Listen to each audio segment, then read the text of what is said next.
But this is again another rare opportunity. Remember, we went into a hard lockdown for the past 2 years and so on. So again, I mean, some of us, it's the first time we actually convene like this in person, besides the virtual, meetings and so on. So I think this is again another rare opportunity presenting itself that we should be able to interact in this manner. So definitely we're exceedingly delighted to be able to engage like this, but we're also very much grateful to be, alive and to be, here in person as well, after what we went through as a country. So just to recap, ladies and gentlemen, there were a number of issues that were discussed, especially towards late afternoon yesterday. And I could see that the discussion was quite organic, and we definitely needed to begin to align, our issues, the discussion with the priorities that we had set ourselves. And that's exactly what we did after we left the venue yesterday as the scribes, to actually try and consolidate all this input, package it in such a way that it is in a form of an implementation or action plan for the next 5 years, if I were to put it that way.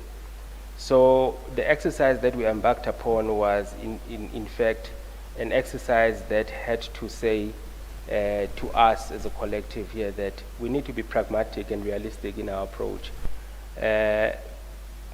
being mindful of the fact that we are working within various constraints and so on, and what is doable. We need to prioritize that which is doable for the next, first to 5 years as well. And at the same time, we know that there are other partners that we need to bring on board. I'll take you through the presentation as well, because there are other people or other entities and state institutions that are seized with the responsibility of safeguarding and protecting IKS and ICH as well. So it is a concerted effort that we really have to rally behind as a collective here, so that we are able to again,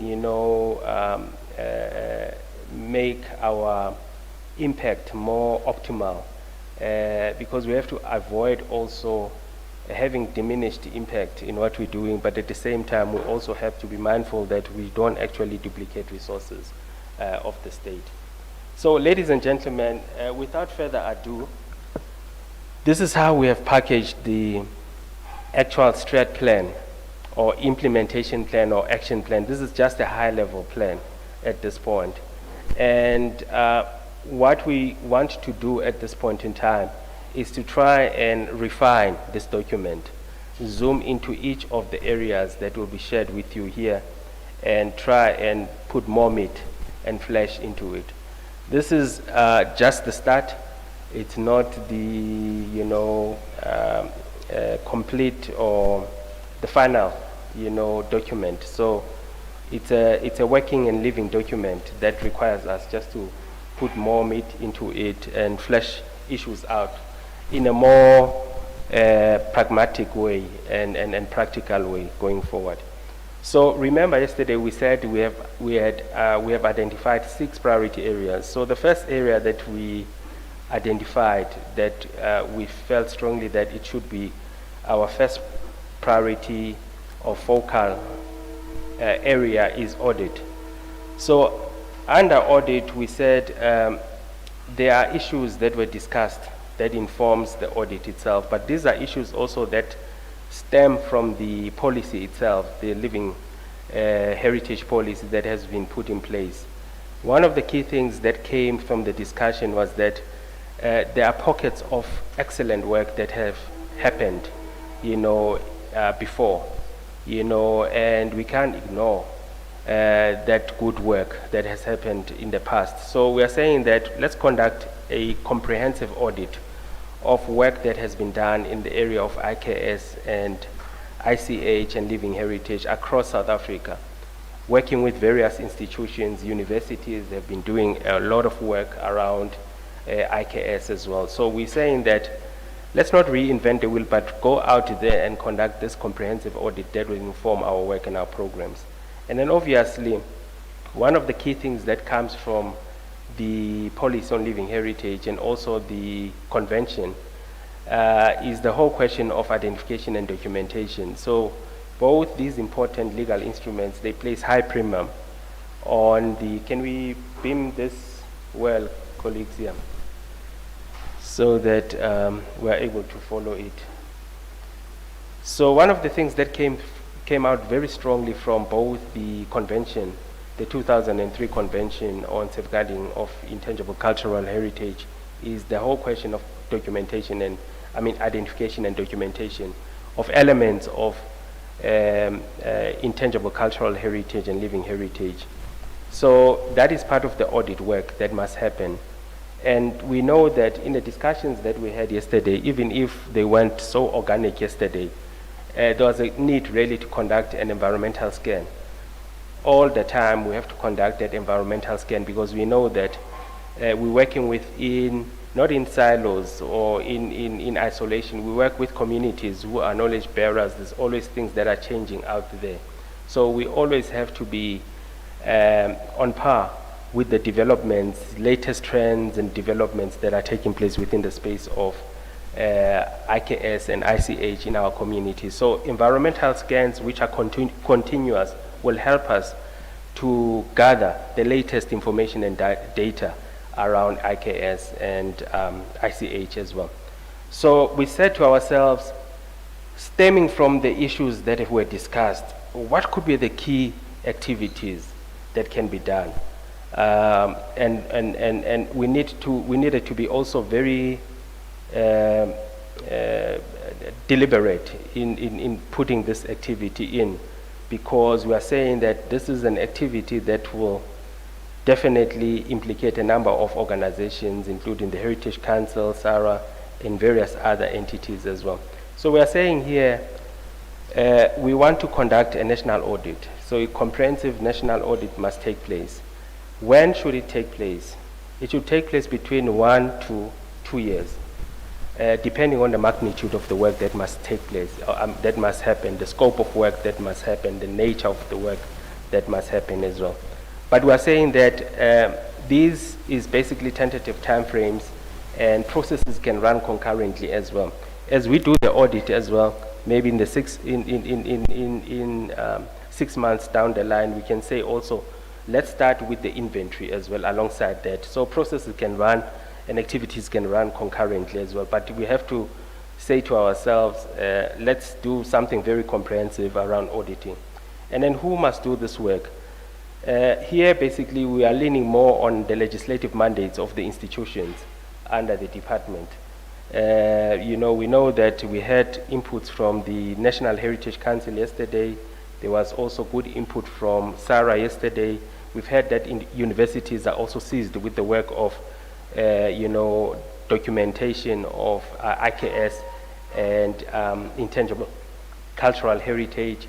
We are aware also that there is a policy in place that was developed by the Department of Science and Technology on IKS about 10 years ago. Work has happened in this space. Museums as well, we know that there are collections, there is work that has been done and documented and archived in museums that have, IKS and living heritage in their domains as well. So we are saying that these are the institutions that assist with this responsibility. Let's work with them. Gather all this information that is in place in their repositories, in the archives as well. Put it all together to help us to actually have this audit take place. And then enablers, we know that we're working within the perimeters of legislation and so on, and we definitely have to evoke basically legislative mandates that will be enablers to do our work. And also with the availability of resources that have been committed to the institution to do this kind of work as well. Here we are saying that, colleagues, let's not also try and work outside, the approved commitments, that have been made available to the institutions that have been listed here. But let's work within the confines of the commitments in terms of resource allocations, human, material, resources, financial resources, systems, and everything else that have been made available to the institutions as well. So under the first priority area, that's how we've actually captured it. I don't know how you would want us to make inputs. You want to maybe make your own reflections at this point. Each time when we finish one priority area, we make inputs, or you want us to take the entire presentation? I think it would be more effective we engage, or maybe take the entire presentation. Datum Gwen.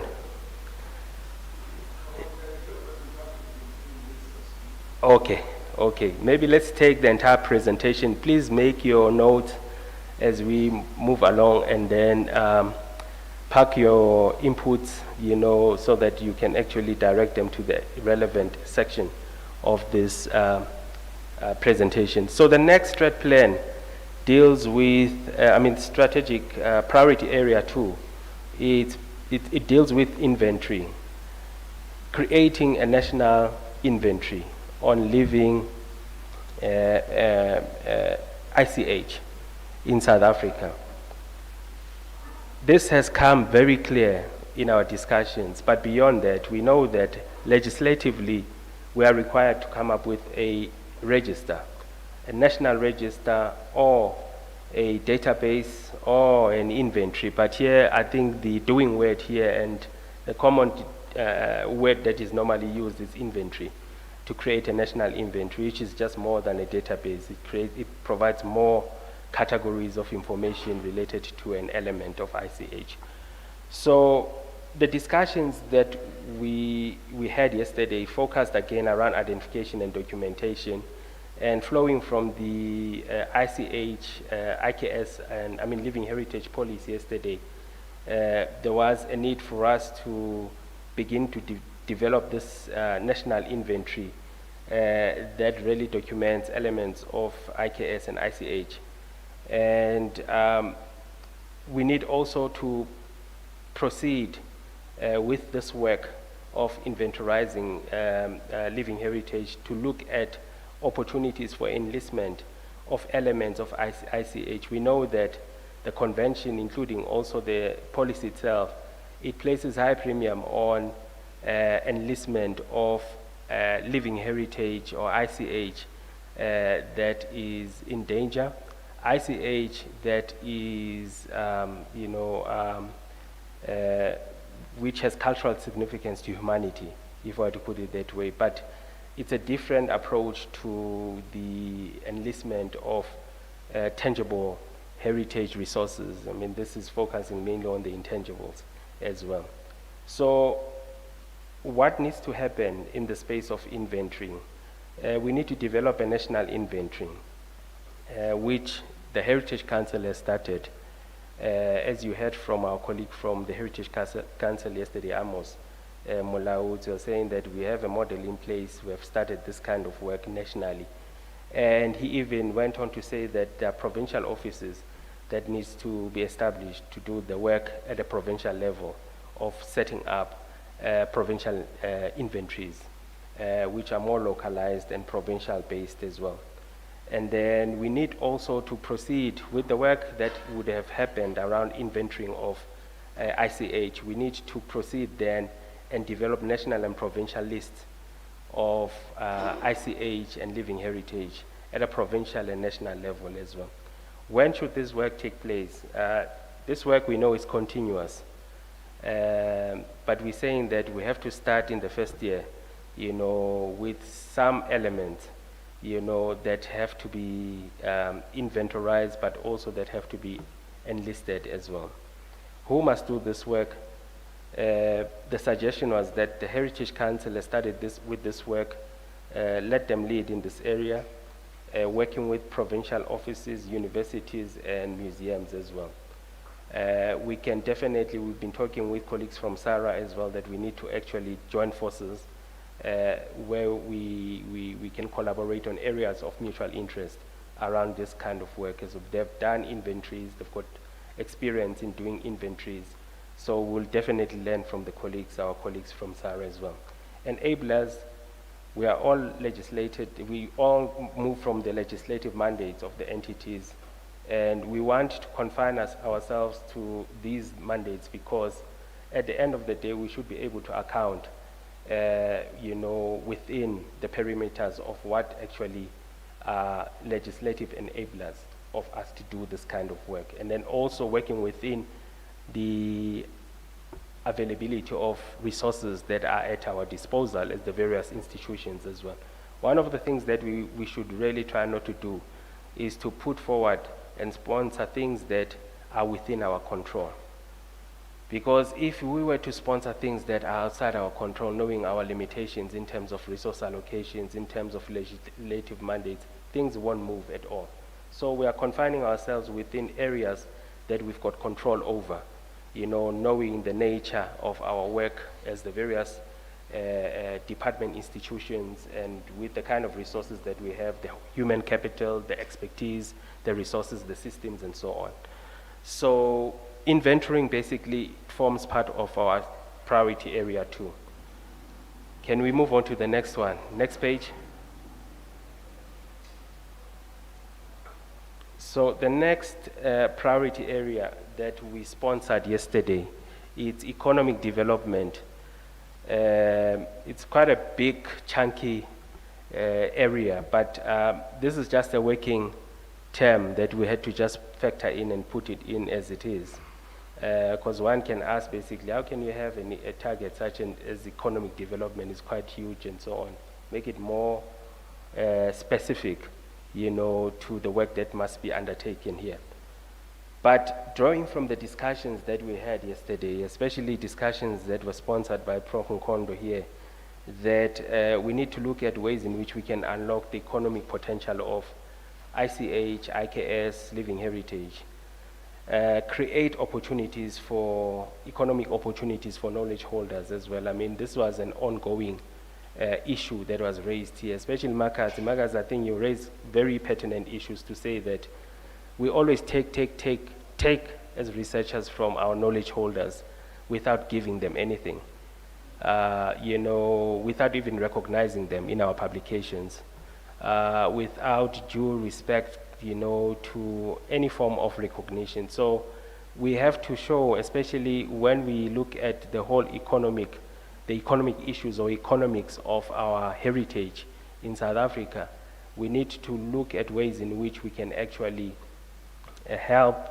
our knowledge holders access beneficiation materially from the use of their knowledge as well. We know that they are entrusted with communal knowledge, information belonging to a community. But we have to do some kind of recognition, of whatever that they have actually shared with the nation and the world out there in honor and in recognition for their contribution as well. So that's why we have actually singled them out here to say that there has to be some kind of form that actually recognizes them, and then they have to reap the economic opportunities of from their knowledge. We need to create entrepreneurial opportunities for beneficiaries. I think my brother from Northwest, he raised this point very sharply yesterday to say that there must be entrepreneurial opportunities that must be created within the commercialization of IKS, ICH, and living heritage for the benefit of our communities, the people themselves, especially youth as well. Let's bring them in as well, especially in this era where there is challenges of jobs and employment, crisis around employment and so on. So we are also encouraging there should be opportunities for entrepreneurship in this area. Commercialization of IKS must be translated into material benefits for beneficiaries. I think I've touched on that one. There's a need also to measure the economic contribution and value chain of IKS in South Africa. We have not done that. I don't think we've done that study where we've been able to measure the economic contribution of heritage broadly in the economy. So we don't know basically how much heritage contributes to the GDP of the country or the provincial GDPs as well. So that study must happen as well, just to give us a quantified figure, of how much does heritage and its commercialization contribute to the economy of South Africa as well. We know that other sectors are really exploiting heritage, to further their areas of interest. But for the sector itself, we don't have that in place. And obviously, we have not even measured the value chain of heritage broadly as well. We know that heritage and its value chain is quite extensive. You talk about, for instance, starting from an idea or from the knowledge holder about manufacturing an indigenous instrument. You engage with this knowledge holder who's a professor and an expert in their space. They share with you free of charge how to reproduce this indigenous instrument, music instrument. You take the music instrument as a heritage resource or a product or heritage object, and you sell it, to a local gallery or local museum. The museum itself, they sell it again to an art dealer, international, or they put it on auction. Can you see? So that's the value chain that we're talking about. So there are economic spin-offs all the way. So we have not really taken into account or stock of this important value chain to show the contribution of heritage in the economy. And then we're saying also, what is very important also coming out of the discussions yesterday is the land question. And we can't separate the question of land with economics of heritage. So land is very important in this, space and the domain of, the economies of heritage or commercialization of heritage. We have seen in the past that there are, historical, buildings or sites that are put on, sale, that are on auction and so on. And we ask ourselves, basically, if you talk about a heritage resource that has been declared, that ticks all the boxes, that it is actually 60 years old and so on and so forth, a very important gravesite or burial area of a very important person in someone's farm, and the farm is auctioned with that burial site. What happens to access, to the site itself by the beneficiaries or affected communities? But at the same time, have we quantified in rand value or dollar value or pound value how much was the property worth at the point of sale? Because this was a historical, perhaps even a declared heritage resource, of cultural significance, with strong ties to indigenous knowledge, to cultural practices, to living heritage, and so on. So the land question features. You'll see again in the other priority areas, the land question also features as well, because it is an economic issue. The land, it's also an identity issue as well, because without land, how do we actually find expression or even have a sense of place and ownership, or even map out our identity if we don't have land? They say the Himba people in Namibia, they were arguing that if the government takes their land, there's no Himba people anymore. So it comes back to the discussion and the debate that was raised here yesterday, that the question of indigeneity as well, it's always linked to the site, to the land as well. Identities are actually formed, they spring out of the land itself. The land is described with meaning and value and symbolism as well. So the land question is very important. Now, flowing from this target of economic development, we are saying that the key activities will be to commercialize elements of ICH, IKS, living heritage, based on ethical principles. I've put based on ethical principles because heritage is very hard to put value on heritage. How much does my intellectual property of my Tswana vendor heritage cost? I can't put value on it. I mean, how much does the gloves that Utatu Nelson Mandela wore, that were about to be put on auction, how much do they cost? We have not quantified the value. We aren't able to quantify the value. It's very hard to even put a value or price to it. But we are saying that things must happen based on ethical principles. And who determines that? We have to figure that out. If there's nothing that is in place, we as a collective here in consultation with the affected communities and so on, we have to come up with that. What are these ethical measures that must be put in place when we talk about commercialization of elements of intangible heritage, IKS and so on? Or broadly heritage. If we talk about commercialization of heritage, really, I mean, what are the basic, ethical business principles that must be considered? Because we can't sell heritage in the same way in which we sell laptops and iPads and phones and so on. The trade can't happen like that with heritage. It must take a different form as well.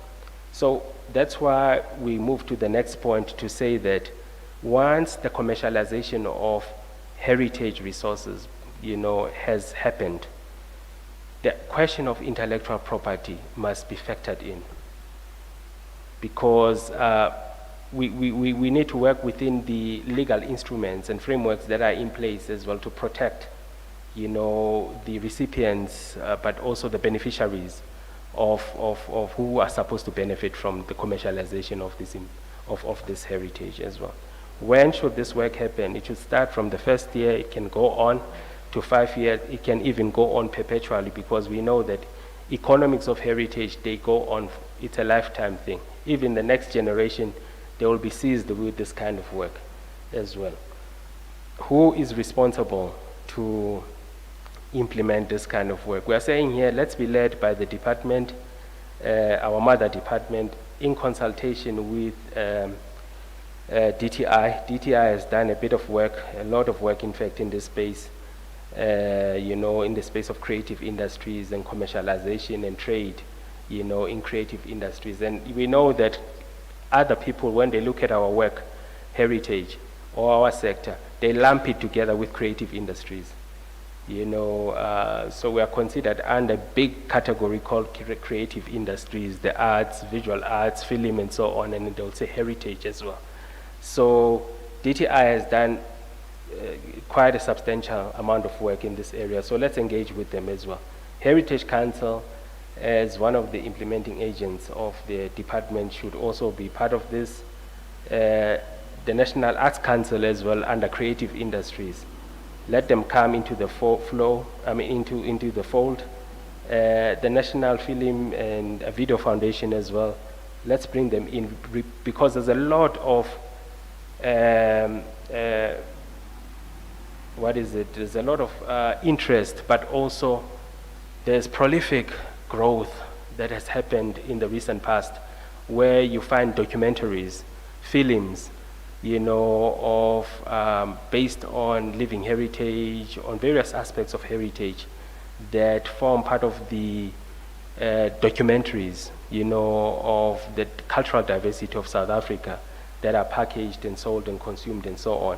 So that's why we're saying also, let's bring in people who are working within the space of, film, the National Film and Video Foundation. Let them come into the flow and share their experiences and lead in this process as well. And it is the National Department of Tourism as well. We've seen basically tourism thrives on heritage resources. They don't even call it heritage resources. I know tourism, they call it products. Like a product can be anything, but a resource, it has more meaning, but they will reduce it to a product. One of my arguments when I was with tourism was that you can't reduce heritage to a product. It's a resource. And he said, product can be anything. It can be a laptop, it can be a sweetie, it can be a chappies, it can be anything. So a heritage, it must be a resource, you know. Give it a proper kind of, meaning, because you can't equate it to anything else, which is a product. A lodge is a product, and so on. So DST, they've also done a bit of work in this area as well. We need to engage with them. Let's bring them into the fold as well, so that they can play a part in helping us unlock the economic potential of heritage. And then obviously the enablers there. Enablers are quite standard here at this point in time. We're saying that we're working within the perimeters and within the ambit of the legislation and resources that are made available for this kind of work. Can we proceed to the next one? Are you making notes, colleagues? Is it making sense? Now, is it getting somewhere? All right, thank you, colleagues. The next priority area, which is priority 4, it's education, research, and development. So, under this target, there was a lot of discussion around, public education first, but also another discussion which was quite focused at integrating issues of IKS, ICH, living heritage into the school curricula. So we need to do that because we are saying here, let's charity begins at home. Let's educate our kids, young people, about the value of their heritage, living heritage, IKS, ICH, so that as they graduate and grow to be responsible adults, they know basically the wealth that they have in terms of the cultural heritage resources of the country.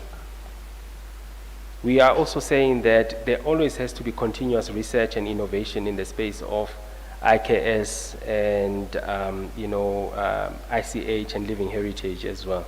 Research is an ongoing thing.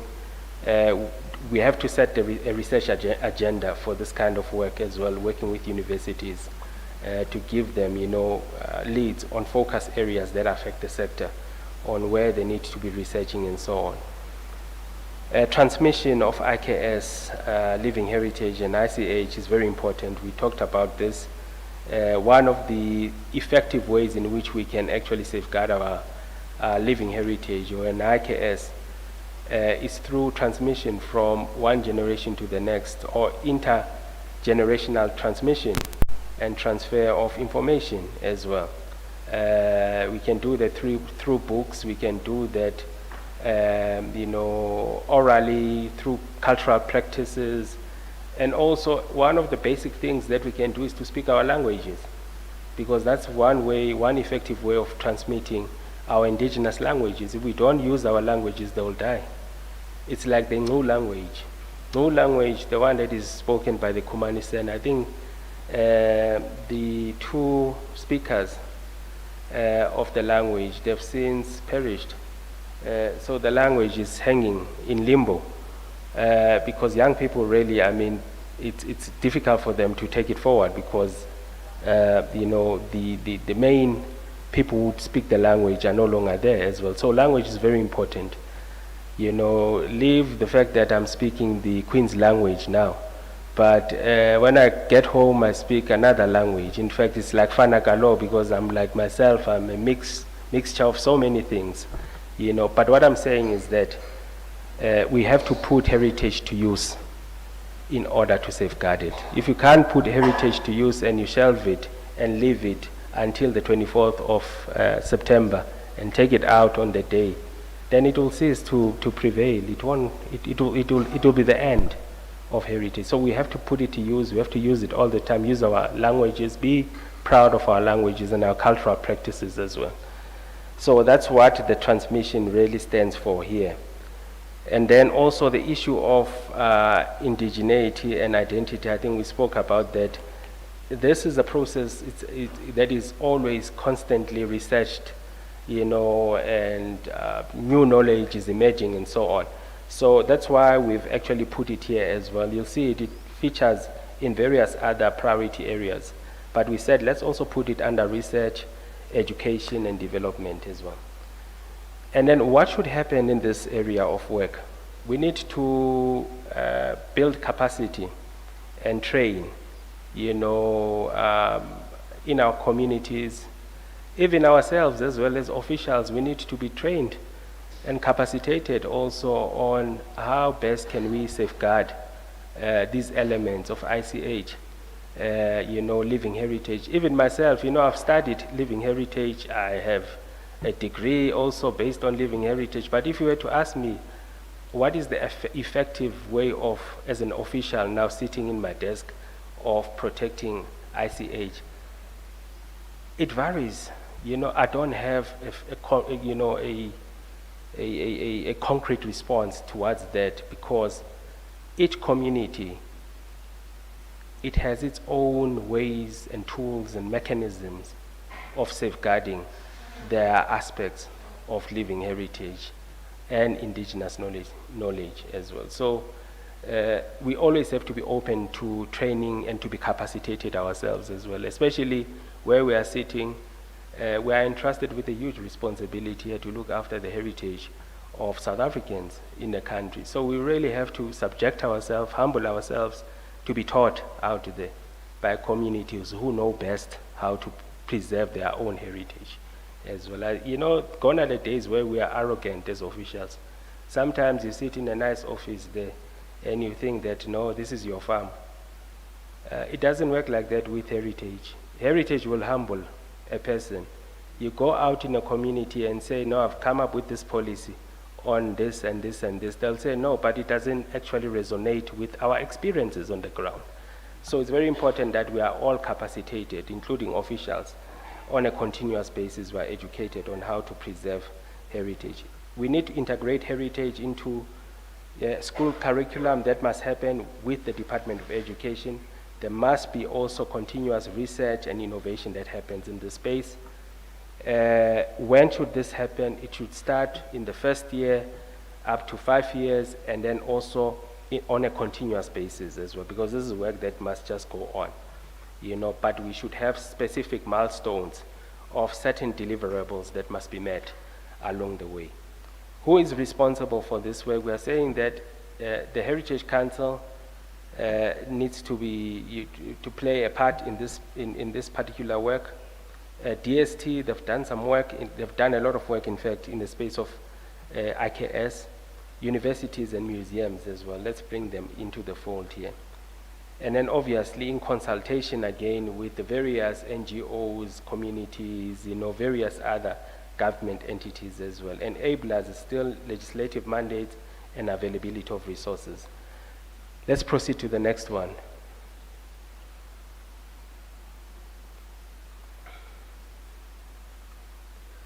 You'll see that the issue of the land question is still there. It's part of ongoing research, a sense of place, identity, belonging, questions of ownership, intellectual property rights.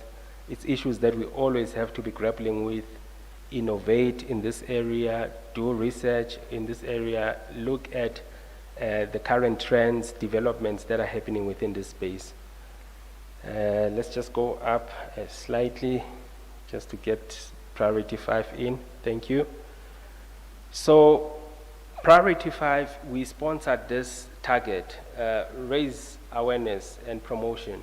It's quite a broad target, but essentially talks about us really going out there and raising awareness, promote IKS and all its elements, and living heritage and ICH in all its elements out there.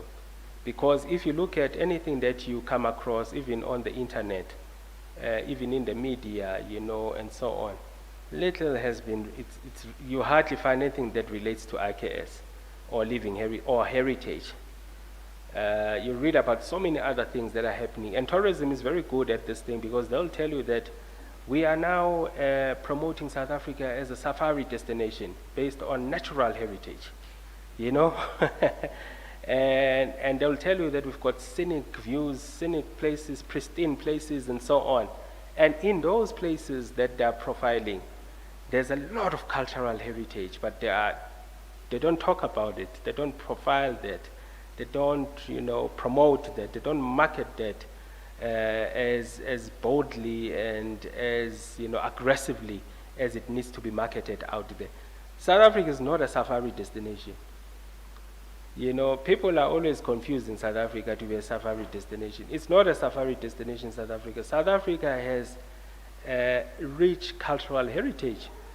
It's not a depopulated space where you can come and experience animals. They were saying that they shot this morning a roaming tiger. Can you see? So the perception already I could see from some of the media statements, especially from the tourism space, that you can even experience a tiger in your backyard in South Africa. Can you see now? The perception is that South Africa is this safari destination where you can actually experience some of these, wildlife and so on. Can you see? So it takes us back to the heart of darkness, South Africa, the dark continent, and so we can't be perpetuating the stereotypes as well, the colonial stereotypes as well. So we are saying here, we are people, we are a destination proud of its cultural diversity and heritage. So we need to be profiled, promoted, marketed as such as well. And let's not shy away from that as well. These things only, if you look at when we get into September month, that's when you get this vibe around heritage. People start dressing up, throughout there, they've not been dressing up in cultural regalia, clothes, and so on. Even, I always say to my team at work, let's see your lunch today. You say that you eat morogo every day, and you take pride in that and so on. But when you look at their lunch, oh man, it's another McDonald's, this and so on and so forth and so forth. But what we are saying is that heritage has to be aggressively marketed, promoted. We always have to raise awareness. We as South African citizens are ambassadors, of our cultural heritage. We should just basically take pride in it. We have to speak our languages, because intangible heritage really it's actually embedded in our languages, in our cultural practices as well. I remember at some point I visited a colleague and a friend who, after the birth of a child, they had to slaughter, and the neighbor started calling SPCA, because there was this ceremony that was just about to start, and there's this animal that is being, is sort of like shoved inside by the back gate and so on, and there are big men with knives and so on. So, but yet, when we observe other cultural practices, nothing like that happens. So we are saying here, we need to really be living embodiments that promote and raise awareness about our cultural heritage and living heritage and indigenous knowledge. Can you beam it again, colleagues? Yeah. I'm finishing, man. It's the last point slide here. Yeah, okay, thank you very much. So key activities stemming out of this target, we are saying that we need to raise awareness perpetually without an end. We have to start in the first year to do that.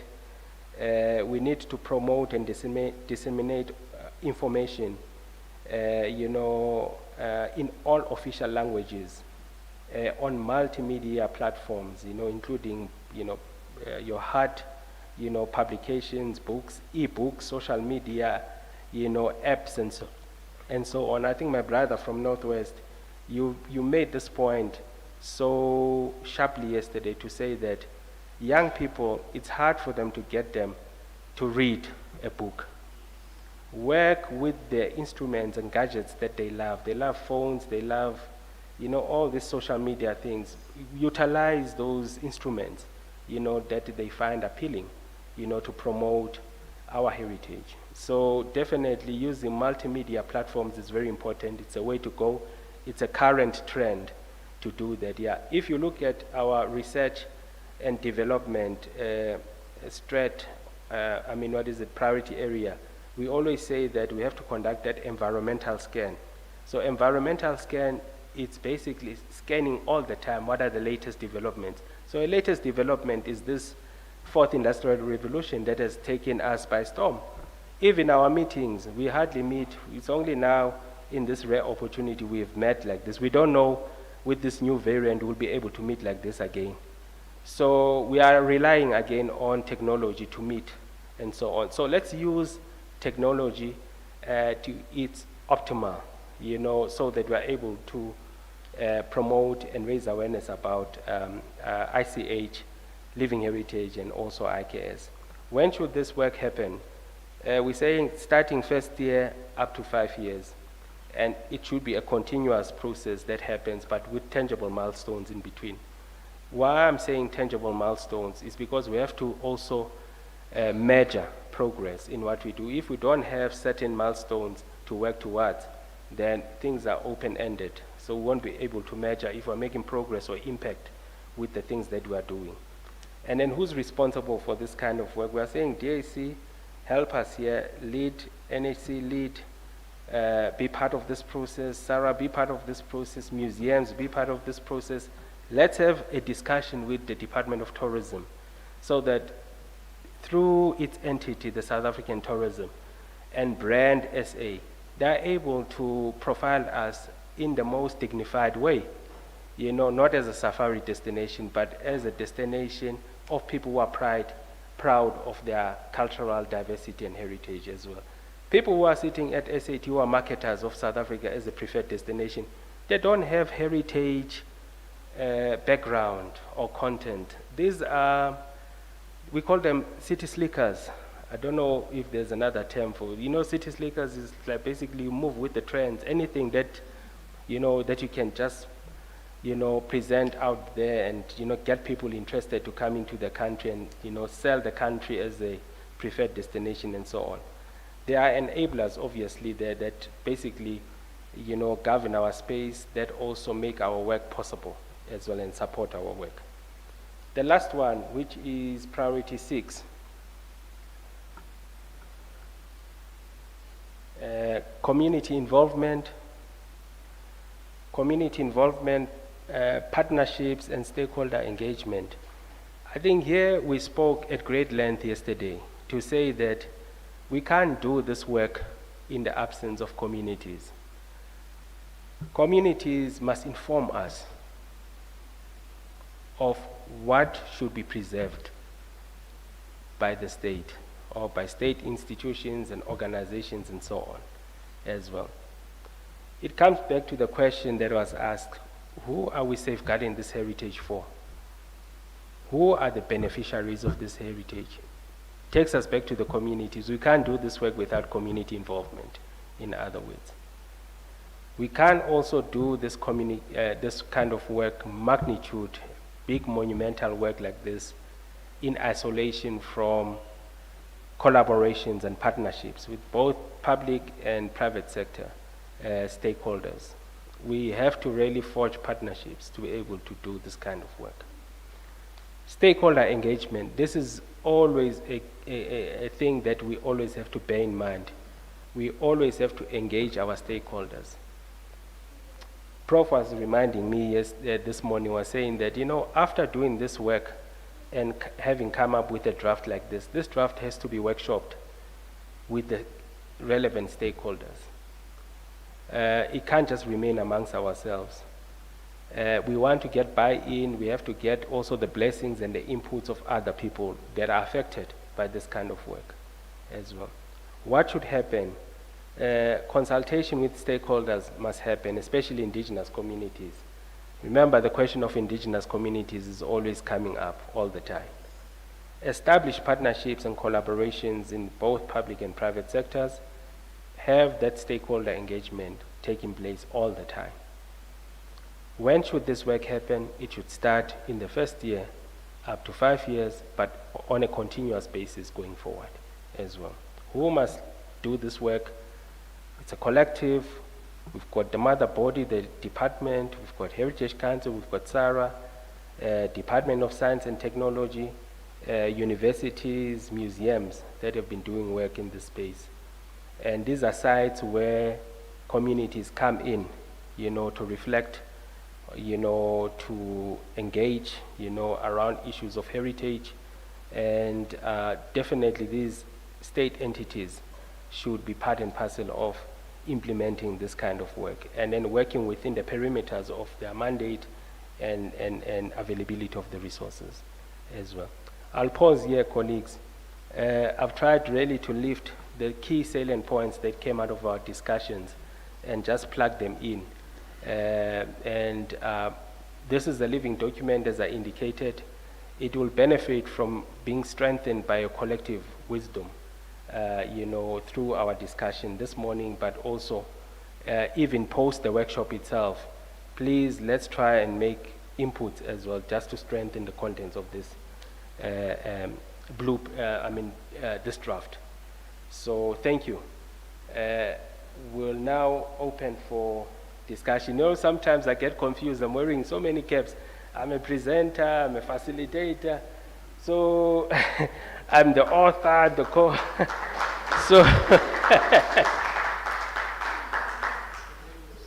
so yeah, I think colleagues, we are open for discussions. Can we go to the first slide? Let's start with can we start at the top with the audit first? The strat objective on audit here. There's a question from Makati, Clinton. Let's go to the first page, Anne.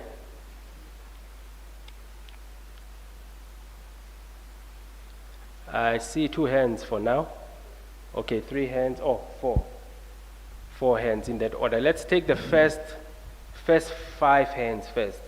The first, and then reflect on that or respond to that, and then we can take the next round. You can proceed, ma'am. My children.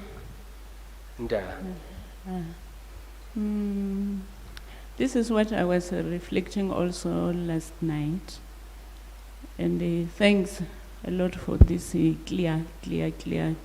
It clarifies. My suggestion, I don't know where it is going to fall in. Maybe on the education, but it is about all what we have been explaining. Heritage, there is an issue of, it's good that we have the community engagement. Heritage, we have a challenge on it when we use a different language, especially English. English limits a lot the real meaning. I will see that we have somewhere where we have the ethical principles. These ethical principles, which is rooted on using the local language. Because the more we are losing the local language, we are losing the real meaning of the heritage. Example, now I will talk from home, but I'm learning even from the other cultures. This word, the heritage.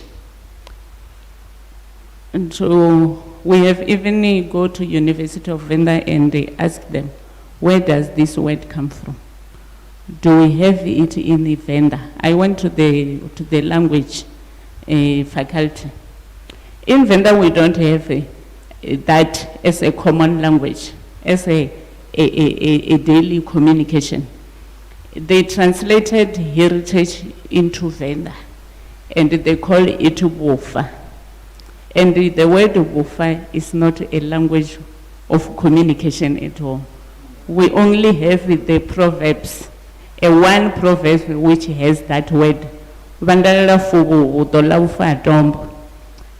but we have many aspects or many futures which can embrace that word heritage in English. But if we take it to Venda, it's different. Like Ripo is not Wofa. Mashubi, the ruins, the forgotten homes. We don't call them Wofa. They are called Mashubi, Marubi. We have Riendeulu, the royal graveyards, which all this is under heritage. But if we go back to Venda, we cannot call Riendeulu heritage. We cannot call them Wofa.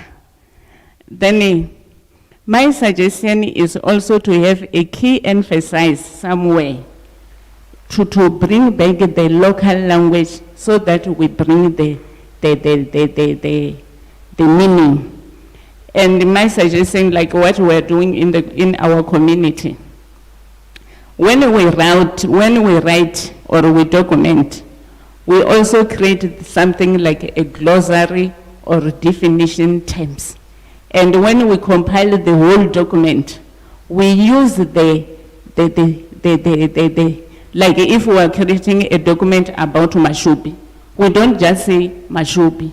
We will write it. This is Mashubi, of whom the custodians are the Ramunangi. In brackets at Mashubi, we put a definition of Mashubi, but the main meaning word which comes there is a local language. This is my proposal, that we should find some way to emphasize that we keep the real name in a local language. Secondly, what I reflected also, we have ourselves, whom we are the custodians of this, I will use the word heritage, whom we are the custodians of the heritage in different levels. And we have the people, we appreciate a lot because they are writing, especially the academics. They are writing about heritage, but the access for them to come and document our knowledge is so open, freely, and we become exploited. I will suggest that we stand firm, that we have an ethical principles of people who are not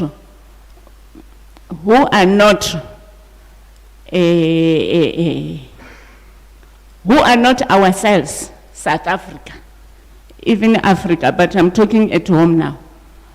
The other ethical principle which shows and be open that if you are not the local custodian, you are bound by these principles to collect data or to write our heritage. Because in our organization, Zomalamupo, we are reading those things which are documented in Britain and the German. There is a lot of knowledge about our heritage in German. It's like German is a library of our history. And when we read this book, those people were biased because they were colonizing people. Those people, when they write according to reach their objectives. You go to German and read about the other books which wrote about Shiho, sacred site, the rituals. You find them that they wrote it like the dark, evil thing. Then we are challenging those books that we have to also collect these materials which are in other museums, in other libraries, and reread them again and go to the elders before they die and collect another new data to correct that. I will also suggest that people who are outside, they are coming here to document our indigenous knowledge for the purpose of what? To have their PhD, to have their masters. After that, that book is in the shelf. It's not functional. I don't know how to put it, but I'm talking this from experience. That these people, they come and write our knowledge for the purpose to have their caps of their education, PhD or what. And when they go there to community, I always accompany them and they are all over. They go there for 2 days, do focus group with only 15 people, and document the rich knowledge from an old elder and go away. Not so long, they even produce a book. I don't know. There must be a limit that as custodians, we have our ethical principle to collect data.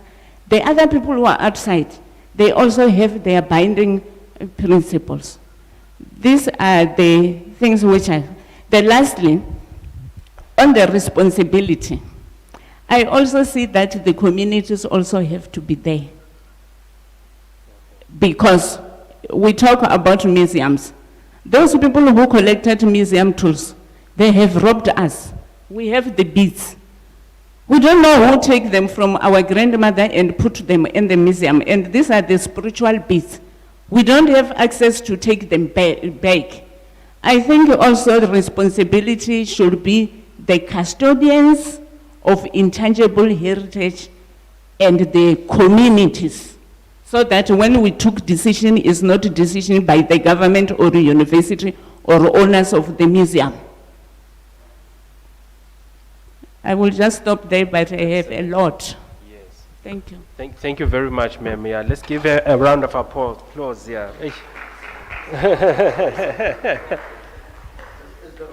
Fortunately, it didn't break my back. Yeah. Thank you for that input. Yeah. Let's proceed to the next input. Yeah. Okay, thank you very much. It's Umakosini Mahlangu speaking. I will touch on the audit and then we will go on with the other ones.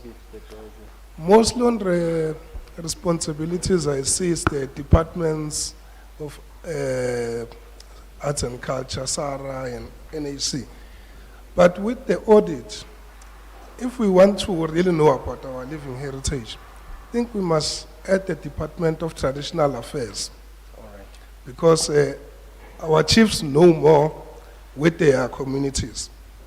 Also, number 2, DMR, the Department of Mineral Resources, because they always take our land, they sell, and they dig our graves, and there's a lot of graves that have been dug, they are mines now. Number 3, the Department of Agriculture and Land Reform, because they are also part of the problem with DMR. Every time you claim for land, you will not get it, as long as there is coal or gold. They'll only give you land that is not useful to you. So in Mpumalanga, we are facing that problem because there's a lot of mines close to the graves of our kings. In Delmas, King Fener's grave is just close to the mine. We had to fight with the government that they don't touch the grave. In Belfast, King Zunza's grave, there's a lot of trucks running around the grave. We don't even have access to the grave. The mine has access. So if we add these 3, land reform, DMR, and COGTA, which is the traditional affairs, I think we will conduct a national audit that is proper. Thank you. Thank you for that input. I think here we also including communities, I think, and custodians as well. Yeah, so I've made a note. Thank you. Yeah, let's proceed. I think I've lost the trail. Yeah, let's take Clinton, Prof, and then Ma'am. Okay, let me do this. I'm also confused. I'm a scribe as well. It will be Clinton, Prof, and then Megan. That will be the 5 hands for the first round. Second round, it will be Mayor Jane, Mayor at the back there, and who else? Okay, we'll do that again. Before I lose my trail of thoughts. Yeah, you're all confusing me now. You know, this light is shining on me. I can see you. You know, I can see shadows as well. It's beaming right into my eyes. Clinton, proceed. Thank you very much. Just firstly, good job in putting this together from all of the inputs yesterday. Okay, so because we're dealing with just the first priority area at the moment.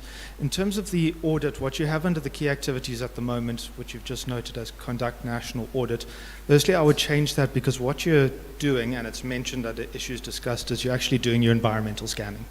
And then I would be a bit more prescriptive as well to include things to say that you're looking at your legislative and policy environment, because a lot has changed since the initial policy came out. If you look at the IKS legislation, even things like the policy on digitization of arts, culture, and heritage will have an impact on the later priorities areas such as the inventory. Then a stakeholder identification should form part of that, which will assist with fleshing out the responsibilities later on with some of the priority areas, because there are various stakeholders who have responsibilities here that you're not going to identify within this forum right now. So it needs to ensure the full environmental scanning, the stakeholder identification, kind of international practice as well, because things like the UNESCO guidelines on how to compile the inventory will impact upon priority area 2, where we start getting a lot more technical. So just to kind of flesh it out and get it a bit more, to express it that this is the environmental scanning. There's also, when you say conduct a national audit, it has a certain connotation when you think of things like when we did the national audit for identification of things. And that's not what you're doing in that phase. That phase will fall under the inventory section. So I've got more inputs when we start getting to the other areas, but yeah, that's it for me, just for... Excellent. And one of the things that we're going to do after the meeting is to circulate the draft for further written inputs as well. Yeah, so we're consolidating all these inputs, but we'll circulate it for further written inputs as well. Prof? Thanks, everybody. Sorry. Well, thanks very much, Chair, for your patience and the clarity of thought. Just to raise an issue that was raised by my sister from Venda there. And I think she raised an extremely important point, that the complications of using a foreign language when you are trying to decolonize. I think she's using, for example, we are saying let us use audit. But an audit is a Western form. You say, are there no indigenous African forms? Are there no indigenous audit equivalents that we could use? And not just assume that the audit is a decisive way of analyzing and assessing your work. So I'm getting back to real Foucault here. You know, it's just how language and power and conception are linked. So I think she's raising a point that we shouldn't just take an audit and then we have other things coming together. So I think let us go back to that. Difficult as it is, she's raised a point that we have to look at. Let's look for African equivalents for the Western forms that we take for granted. Freedom Park years ago talked about, well, let's look for African forms of memorialization of our own, identity. The conceptual framework here, audits, what have you, these are Western concepts. And they come with their own cognitive biases. We'll be very, very careful about that.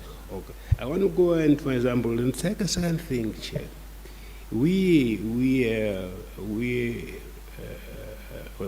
deal within the AU is grappling with this issue. Why is it that we're not trying to establish African lingua francas? You see, the lingua franca we have throughout Africa, it's either French or English. But is there a possibility of establishing an African lingua franca? Swahili now is being used now, and the AU, Swahili starts from North Africa, through East Africa, through Central Africa, and now is in West Africa. The AU suggesting that we should introduce it into Southern Africa. The question of language is germane here. The possibility, the dangers of using an English terminology, an English vocabulary with its politics to define our indigeneity is a profound paradox. Okay, so the saving grace, Chair, is that all, in spite of our profound differences, all languages and all cultures are translatable. You can translate Venda into English. You can translate Tswana into Afrikaans. So basically, all languages in the world are translatable, and so are all cultures. That's why yesterday I talked about, let's move towards a paradigm of complementary differences as a pragmatic approach to deal with complexity in this world without undermining the importance of indigeneity, of authenticity, of integrity. But establish, a kind of dialectic there. Which means, now that we know from experience that can translate isiZulu into English, Tswana into Afrikaans, we have now a few dictionaries in this country where these translations are taking place. Okay, so why don't we? Perhaps they are right. Perhaps Chomsky is right that there may be a universal grammar and a universal syntax that make human beings communicate with each other across difference. There may be he puts it as a question mark, but there may be a universal grammar, whether you are Korean, Afrikaner, Jew, Shangaan, Tswana, Zulu. Down there, there's a grammar and a syntax that makes translation possible, that makes living together possible. That is so finally, Chair, and we come back to decolonizing, let us decolonize the mind. It's okay. But we have found out since Ngungwa Tonga said that it's not enough to decolonize the mind. You must also decolonize the body and the heart. You see, we come here and say English, English, but our body is now protecting itself through Western clothing. Here, look at this. All these nice dresses and shoes are Western forms of language. They are function. There's no difference between a dress and a word. This is a move that we must look at. It's, I'm Shangaan, I'm Venda, and yet your shoes and socks are from France. You see, so it's very important. It's very important to say to Ngungwa Tonga is coming to this country this year, to say to him, thanks for saying let's decolonize the mind. But we in IKS here come to realize that decolonizing the mind is not complete until the body is decolonized, until the heart of desire and appetite is decolonized, which is where we are now here. So I think it's important that we look at it. But going back, Chair, I think we should audit, but let's explore indigenous ways of auditing our own work. Thank you. Thank you, Prof. Thank you for that valuable input. Our next reflection from Mekena. Thank you, ma'am. Dumelang bagaetsho. Dumela, ma'am. The whole issue of enablers and or maybe who to collaborate with. Most of the departments are supposed to collaborate. For instance, I am a farmer. I have an eco trail where I teach indigenous trees and indigenous herbs. So, who must come in far? The tourism is part of it, but tourism is not enough because this is our heritage. Heritage should come in. I'm educating learners from the schools and high schools. Education must come in. Agriculture must come in.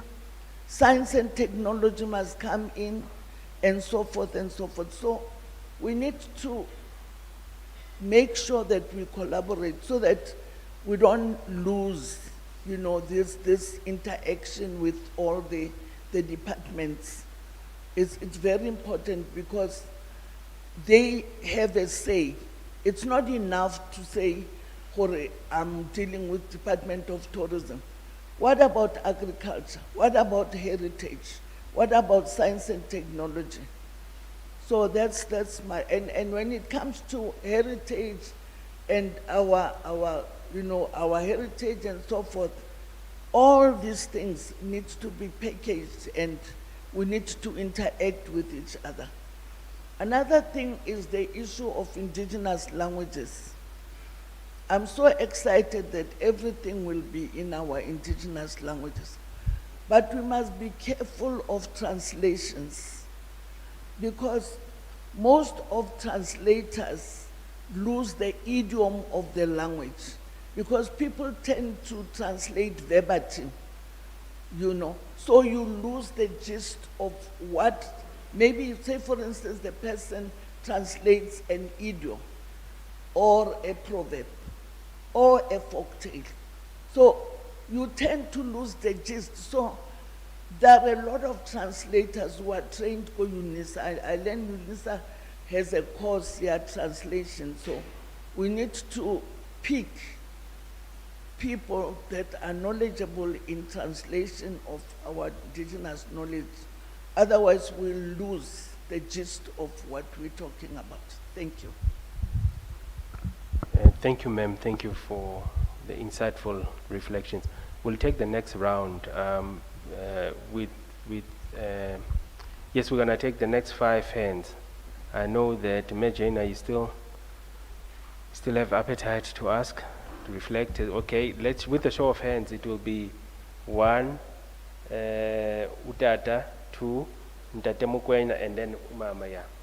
So it's 1, okay. Number 5, it will be Mr. Langefeld, the 5th one, yeah. In that order. So it's 1, Jane, Utata 2, and then Ntate Mukwena 3, and then Mama 4, and then Mr. Langefeld 5. And then we'll take another round again.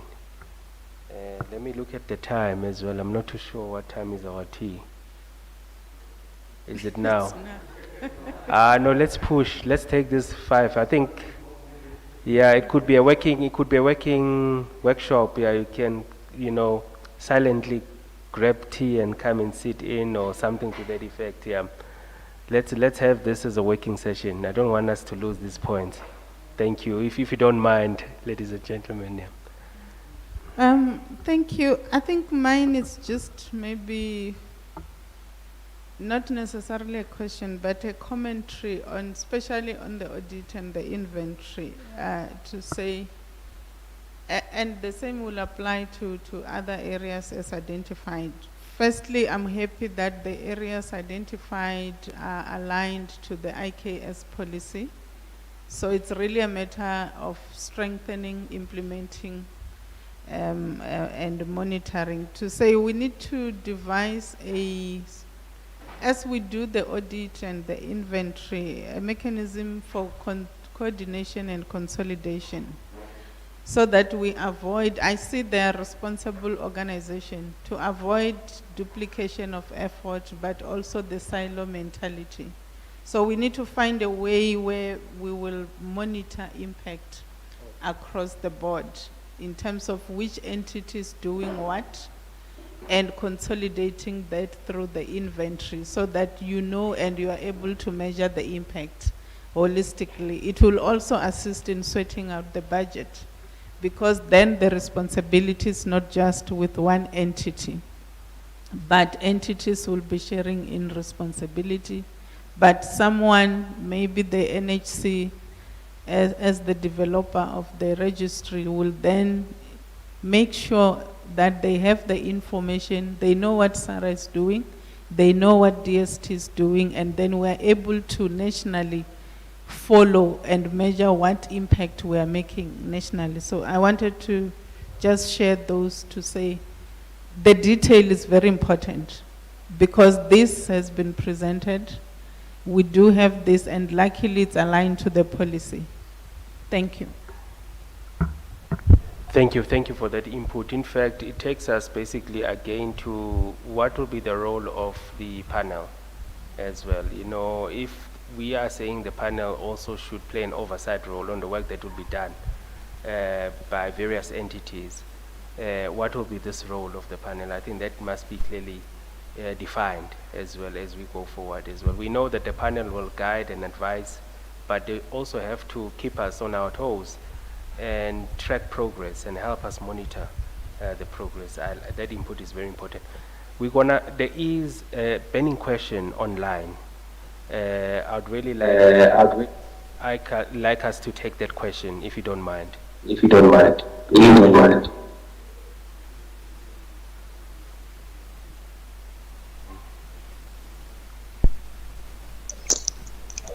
You can proceed, ma'am. Please introduce yourself. You can proceed.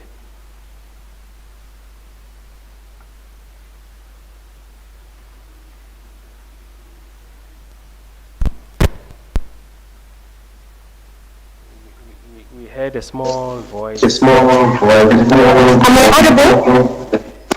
Yes, you are. You are. You are. Can you? Am I audible? Yes, ma'am. Hello? Yes, go ahead. You are audible. Hello? Okay, thank you. My name is Melissa Buddha, and well, I wanted to actually make a comment regarding what Mama Kina has said regarding language being the most important aspect of preserving our heritage, and that's expect when we do that, because some people do translations without really proper stating what exactly the heritage is all about. I just wanted to comment also that we can never exclude or remove language from heritage, and hence why this panel has to work with panels that deal with heritage.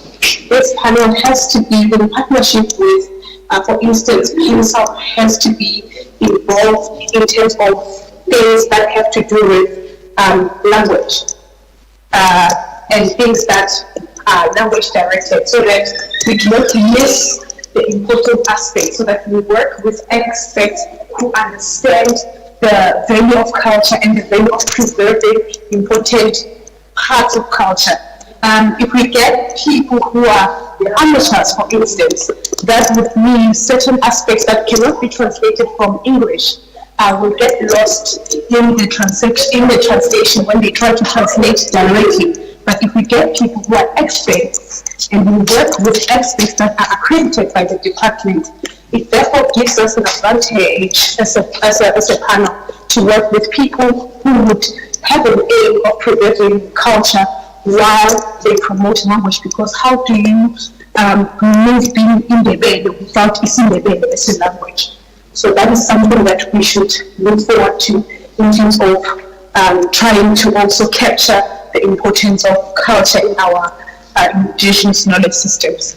That's all. Thank you. Thank you very much, ma'am, for that input. PENSAP as one of the key stakeholders that we need to include in our, as part of the institutions that must be help us with implementing this important work. All right, thank you for that. Our next, there was number 2. Yes, Utata, please proceed, Tata. Thank you, sir. My name is Loiso Nevo from the Eastern Cape. I'm not that much very shy. And I'm not somebody who's always passive when there are some debates. When I was roped in to come and become part of this panel, I was subjected to a condition of partial sightedness. The condition now has deteriorated. I'm totally blind. When you display slides, I cannot see anything. When people are taking notes, I cannot do that. So I'm trying to keep up with the present condition of mine. So don't suspect me of being lazy and lousy. I might be out of order, but from what has been tabled on the slides, there is a question of who should be involved. My contribution to that is the local government should also be involved, as well as the traditional leaders. To come nearer to that, or to support my point, in the former Transkei, that is Eastern Cape, there is a place called Pondoland, Port St. John's.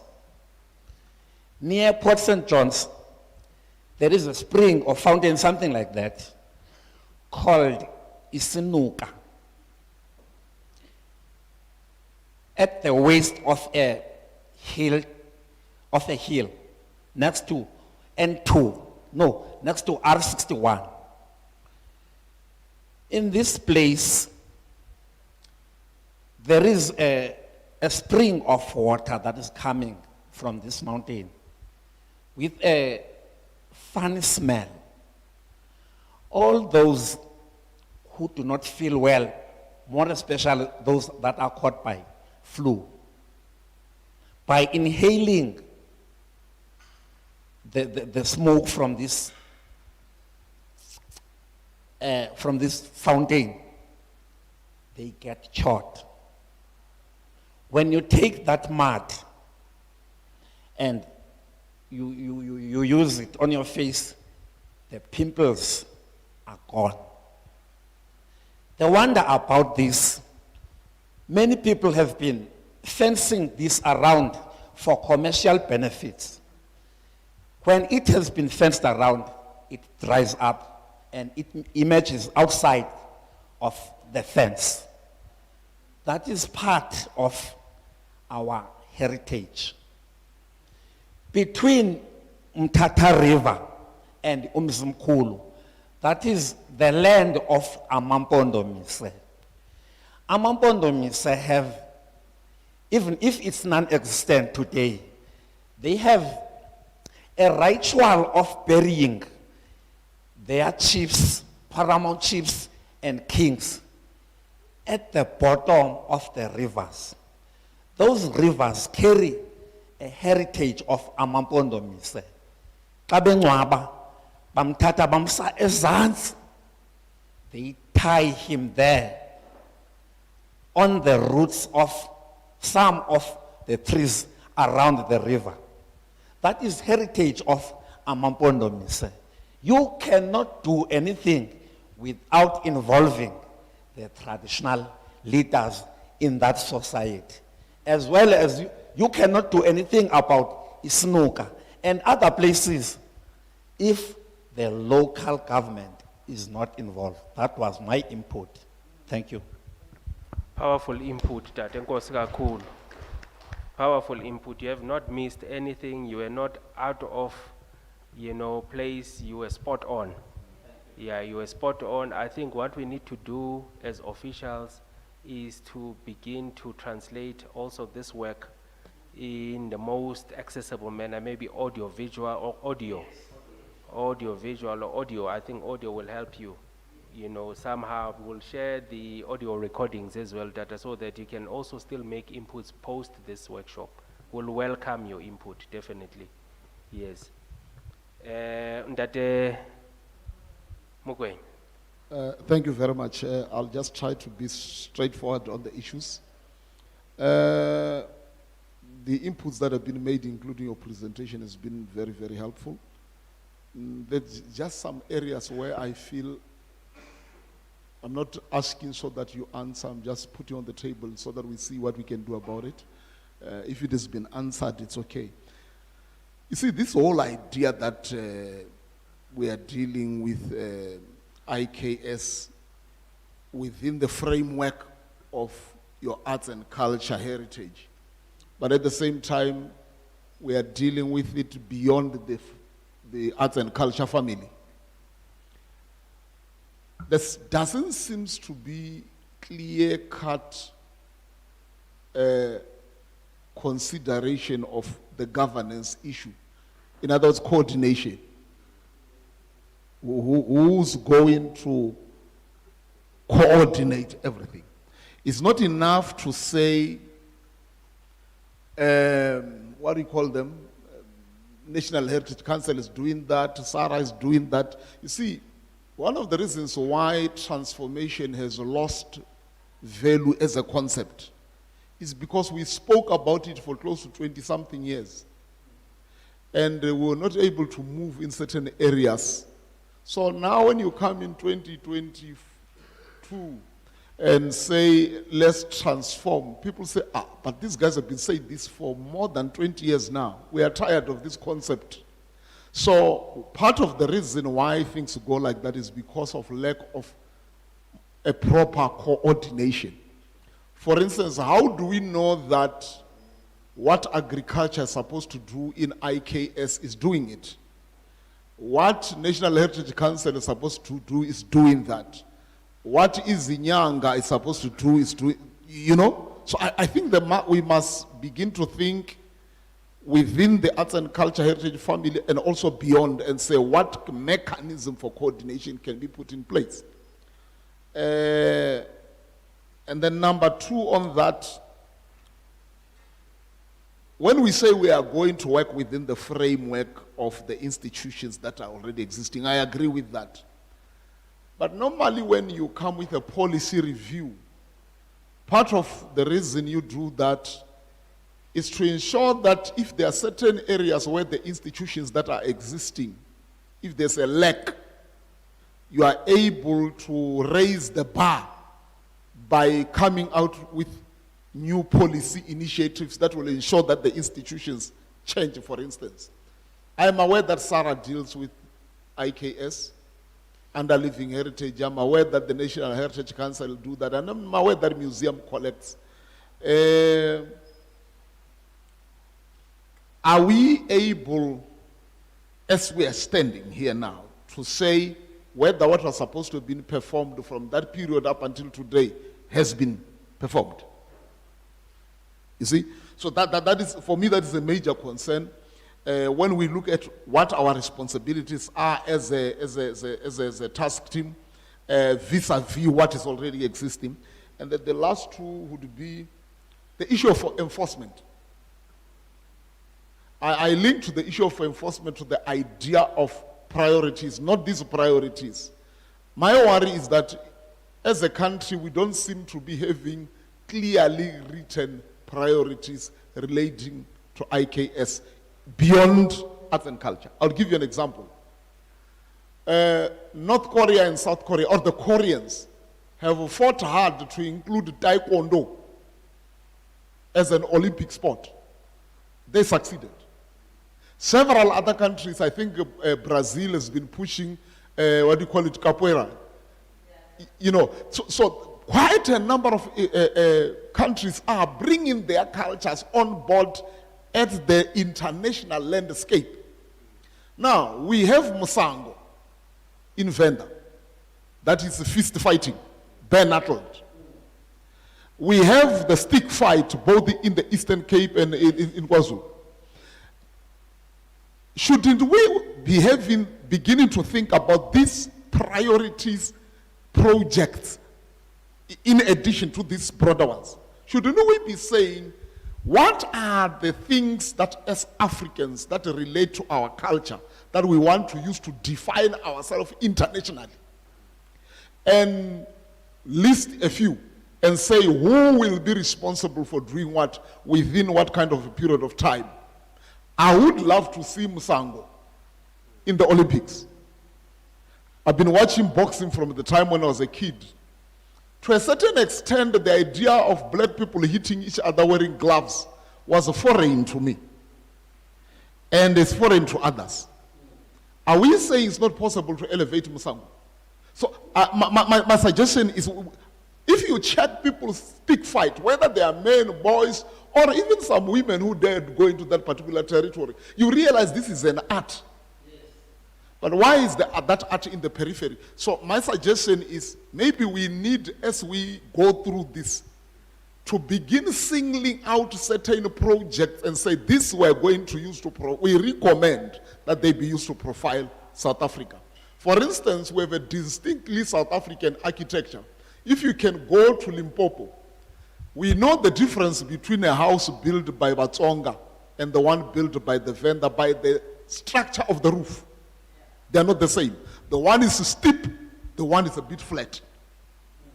Now, you go to the Eastern Cape, you go to Kwandebele, there are certain ways of building that are distinctly ours. And I don't seem to be feeling that we are using those to profile South Africa.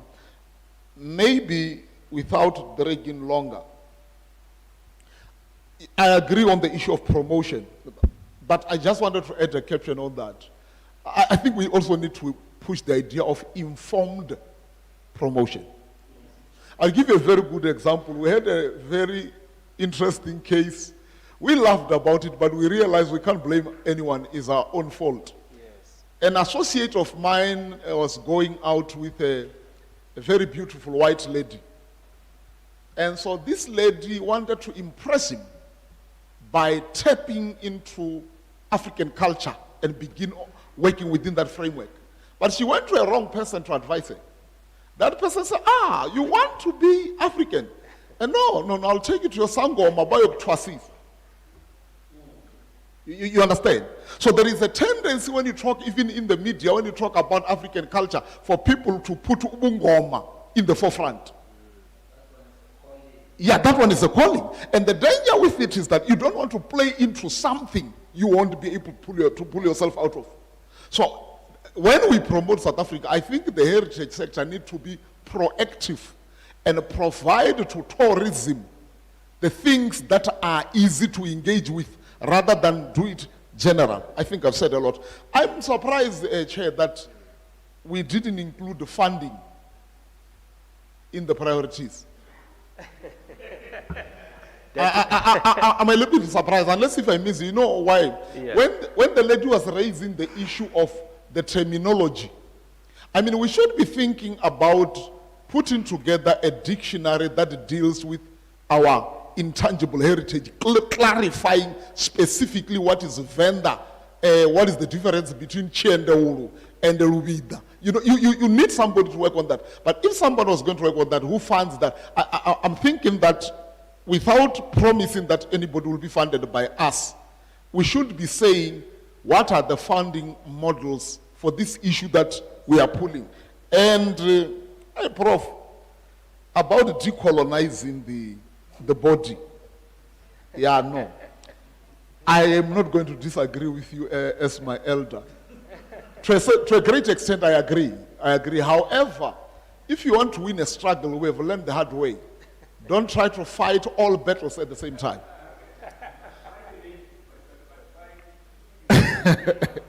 I would have said, let's deal with the ontological and the epistemological, as we go down. But, and lastly, the language issue. Sorry that I took a long time. The language issue. I'm not so sure as to whether we're able to deal with that here adequately in the absence of PenSalp. But I think we are also underestimating the strength we have. If you go to an ordinary township, unfortunately we only talk about township on the negative side. If you go to an ordinary township, kids can speak Setswana and isiZulu fluently without having to go to school to do it. But I'm surprised that we don't seem to be offering bursaries anyway for a Xhosa kid who want to learn Venda. We want to give them a bursary to go and learn English.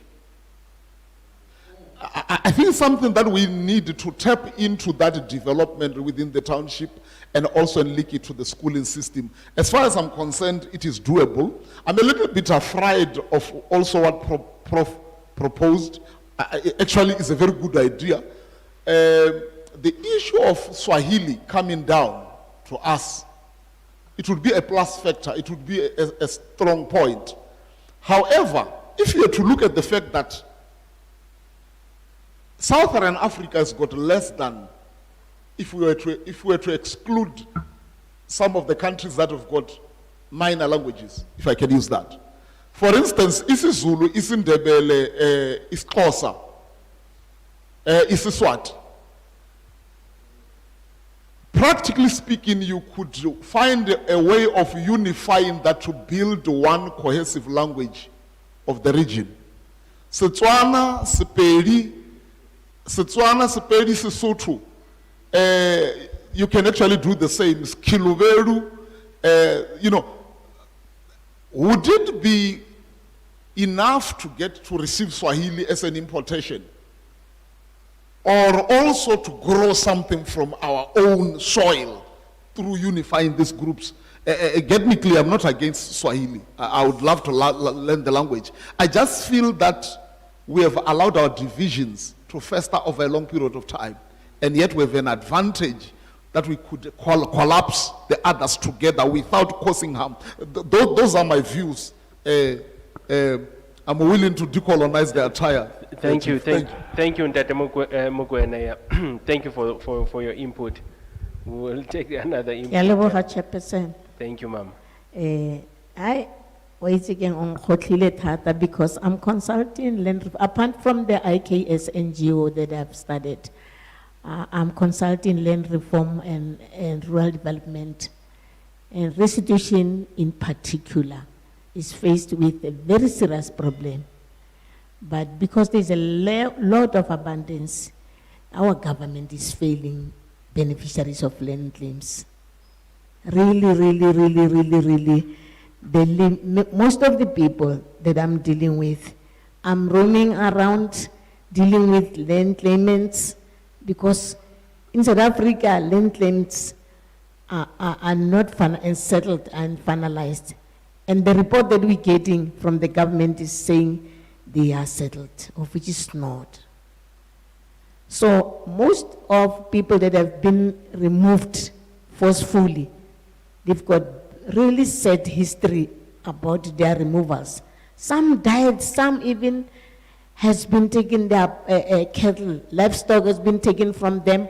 And because the white European government used the Release Areas Act, they were even removed from the economical areas.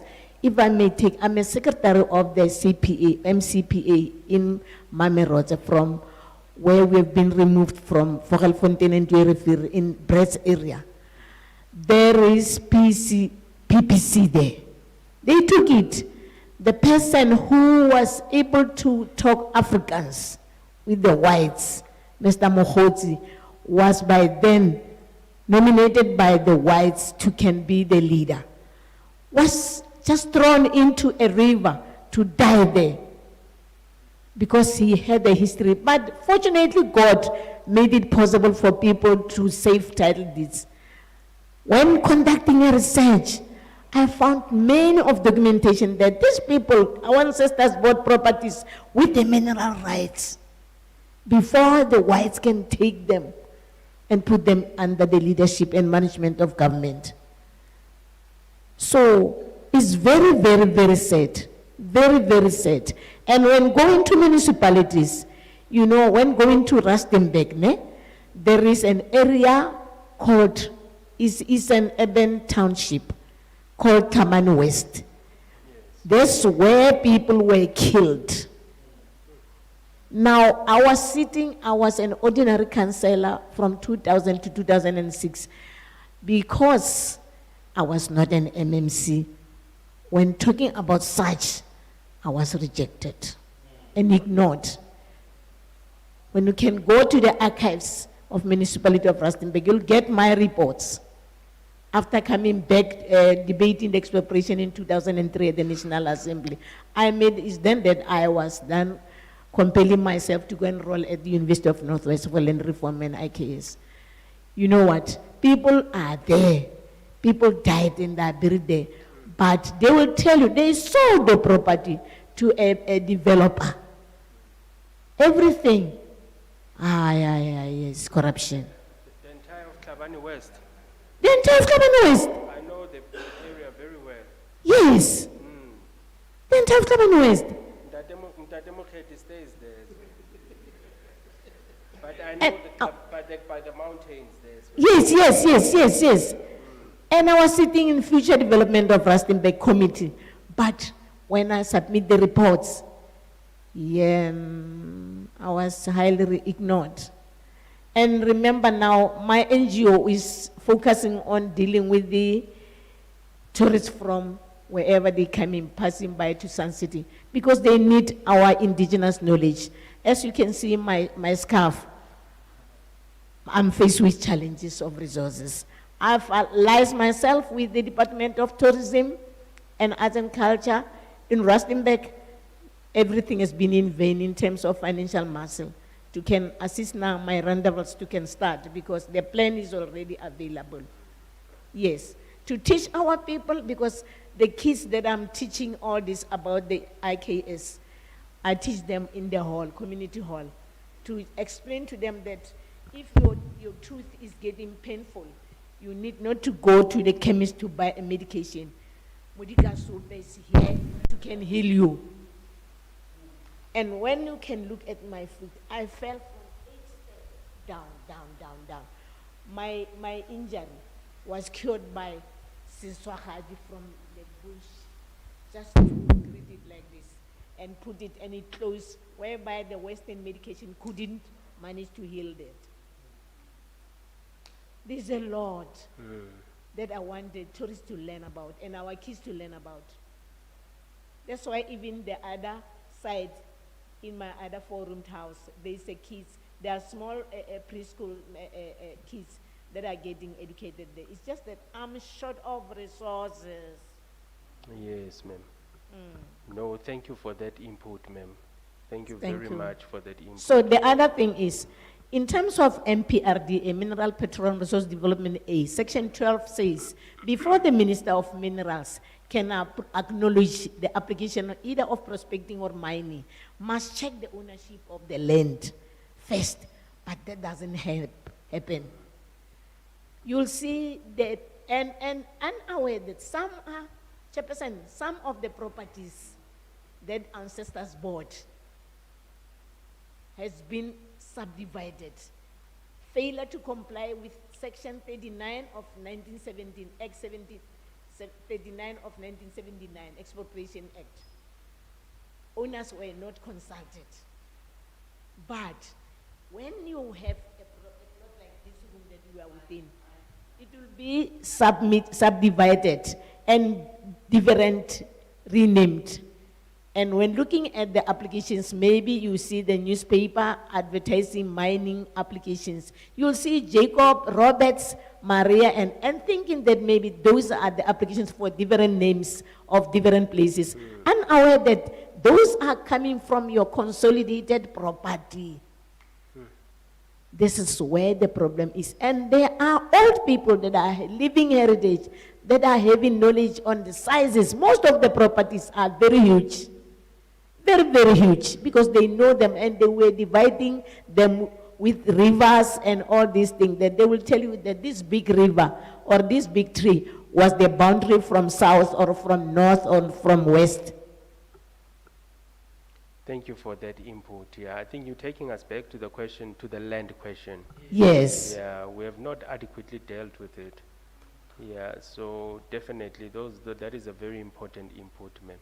Okay, Yeah, thanks. I think at this juncture, ladies and gentlemen, can we just take a 5-minute break, and body break, and then we can come back. Yeah, my time here is 20 past 11. Can we come back here? Maybe what? 25 past 11. I think let's make it 25 past 11 because it's half day today.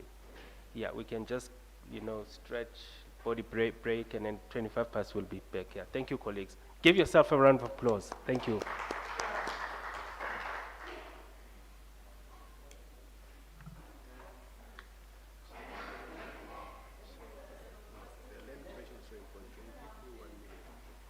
Okay.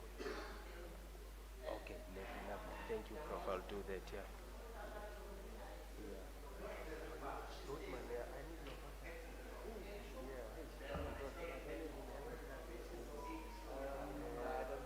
You don't have it. Yeah.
can start. Thank you once again, ladies and gentlemen. I think, as you will notice, we've also been distributing some booklets from the department of the good work that we've done around our living treasures that we have, documenting their lives and times. So please enjoy the read as well. Colleagues, I think because of the constraints of time, it's not that I'm not going to be unkind. I can't be unkind to you. But we just have to also factor in the question of time here. So I'll humbly appeal to you that when you make your input, be short and sweet. Let me leave it at that. We're going to get our next input, which is going to be short and sweet, hopefully from Prof. But it's an input which is very important around, it's a follow-up really around the question of the land question. You know, it's a burning issue. So let's just take that,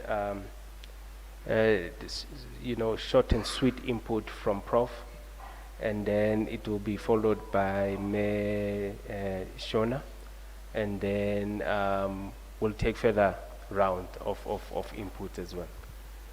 In that order, let's do that, colleagues, and be very conscious about time as well. I don't want to give you, you know, 1 minute, 2 minutes, this, no, but let's just be conscious about time. Thank you very much. You can proceed. Well, thanks, Prof. Chair. Thanks for the, just 1 minute. I want to return to why we're having such problems with the land question.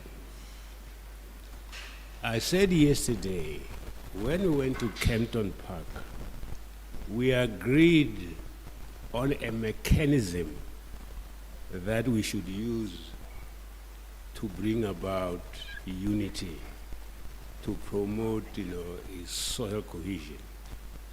That mechanism is the Bill of Rights. Now, colleagues, why is it 28 years later, the Bill of Rights is not enabling us to deal with the land question? Why is it that 28 years later, the Bill of Rights is not reducing inequality?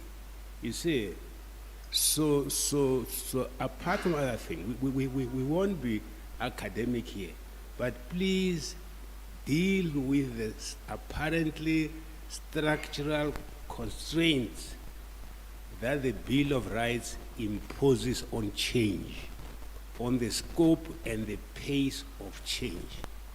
Unless we deal with that, there are forces in this kind who will take us to court and win in the constitutional court, because the Bill of Rights allows them to do that. It's an important issue. That the second point that I want to deal, I want to put something that looks jocular. You know, if you look at the comrades who appear in the Zondo Commission, more of those cadres are very senior. They've read all of Karl Marx. They know the history of the struggle. But when it comes to resources, it is not consciousness that matters, but appetite and desire and private interest. It is that schizophrenia between consciousness and behavior. Even this problem, you can deal all these concept frameworks, but when it comes to whom am I going to offer this tender to, you forget about consciousness. So either those two things that are fundamental, and you should look at them very, very carefully. Thank you. Thank you, Chair. Thank you, Chairman. Ma'am Shona.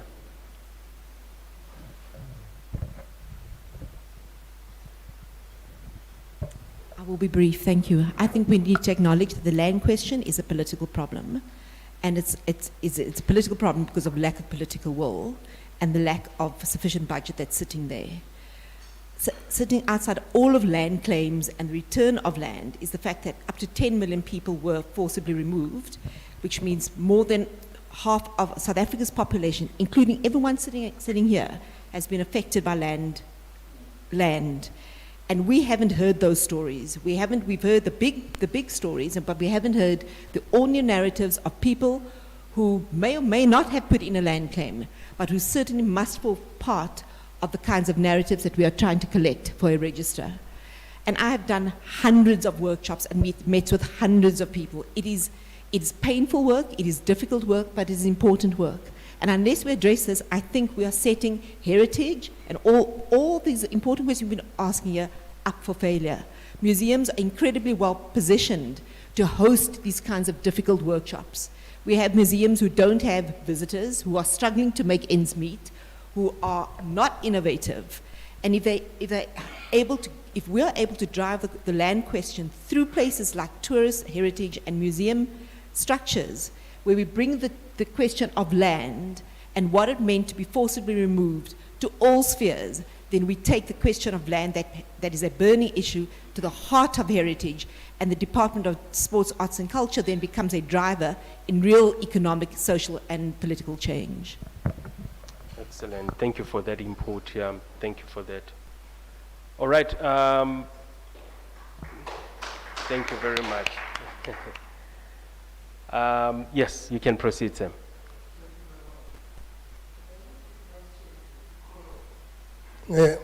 Our cultures have a lot of economy.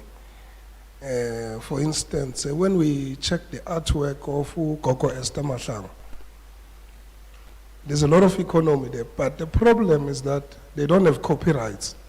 Hence, in the past 2 years, we have been seeing dresses which are having umgwalo and all that.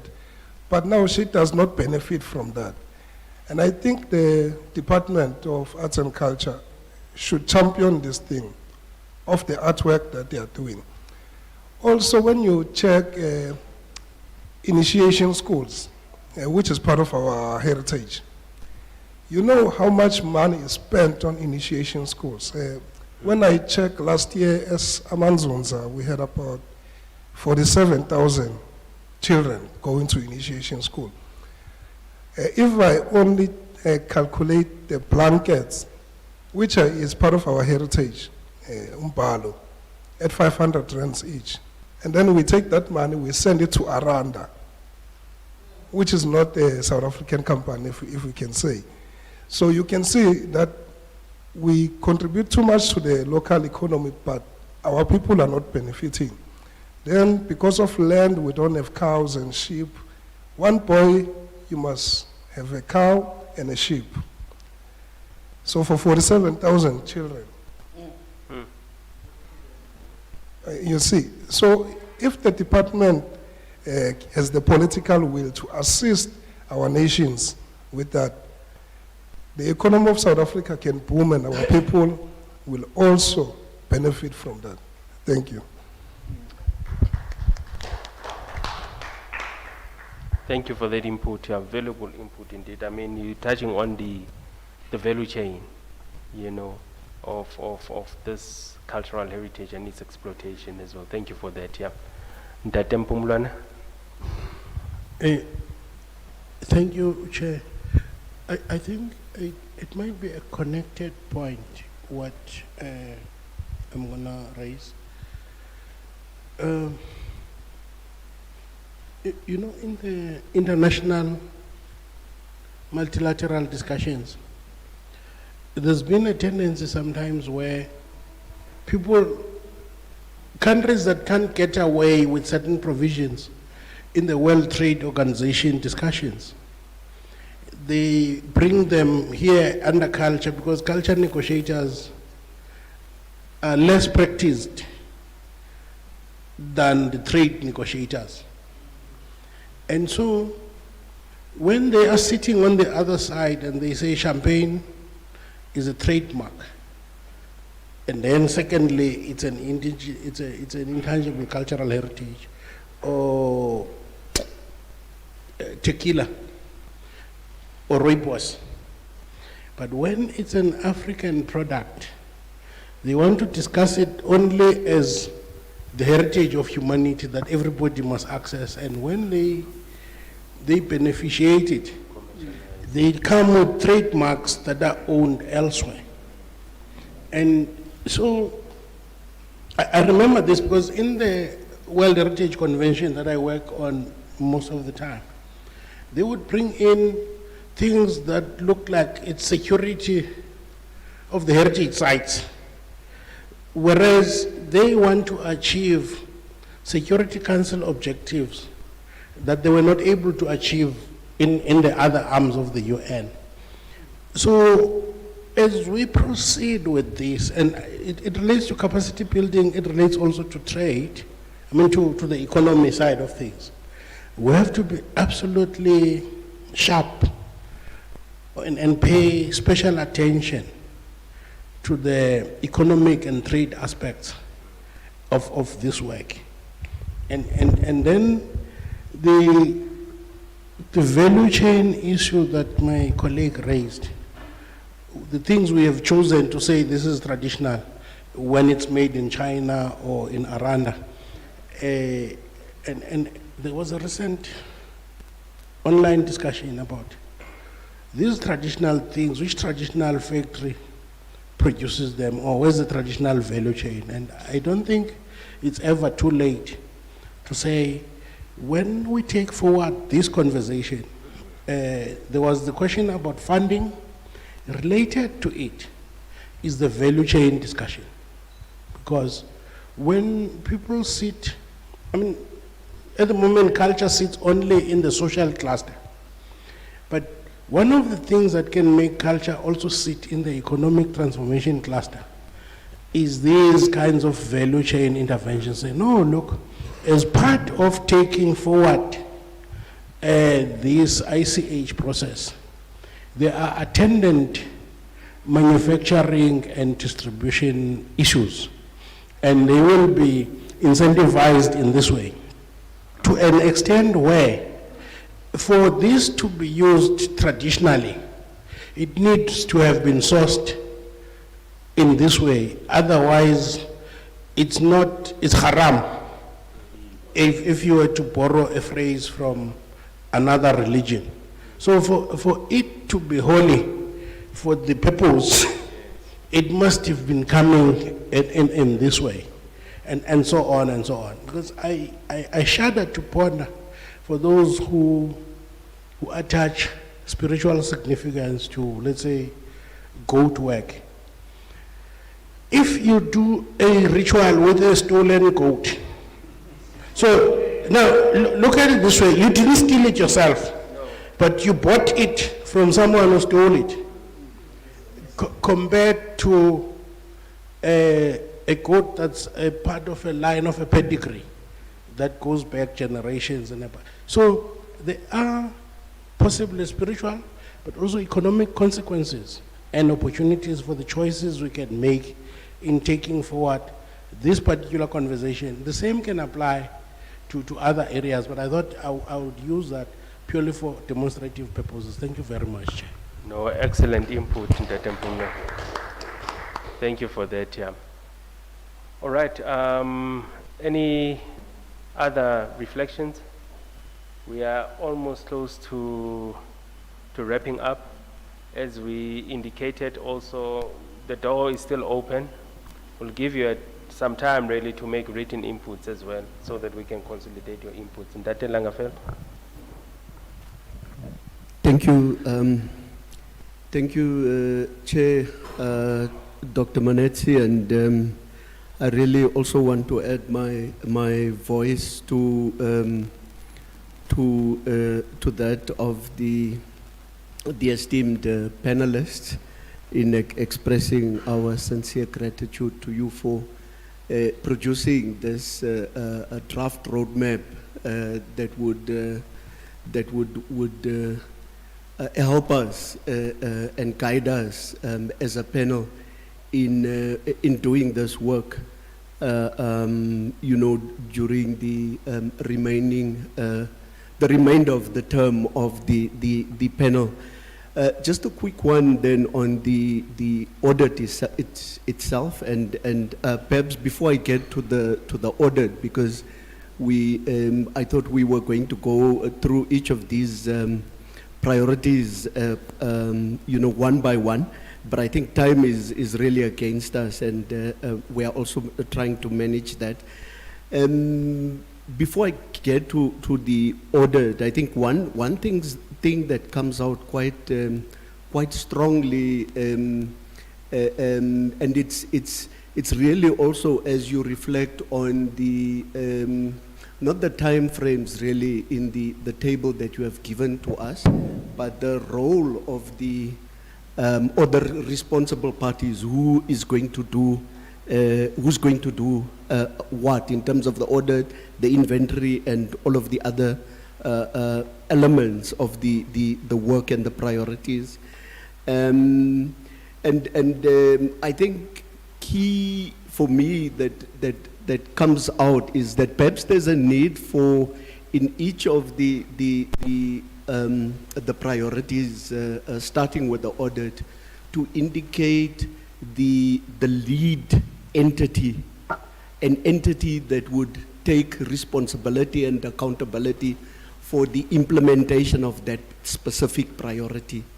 Because to have them captured in the way that we have there doesn't really isolate who do we then, as a country and as a nation, let alone a department and as a panel, hold accountable for the implementation over the 1 to 2 years of that particular area of focus. And then have below that perhaps support entities, other support entities. If we say that the NHC is going to do the audit, let's say the NHC would be the lead and it will be the implementer, the responsible entity for doing the audit. And if we say then that other entities are going to play a supportive role, let us do that so that it is then clear in terms of, as the panel then exercises its responsibility of advising the minister and government on measures to safeguard ICH. It can then say that in terms of the implementation of the audit as captured in the strategic plan, this is how far the NHC has gone, and these are the gaps, and perhaps this is how the NHC can catch up on closing those gaps.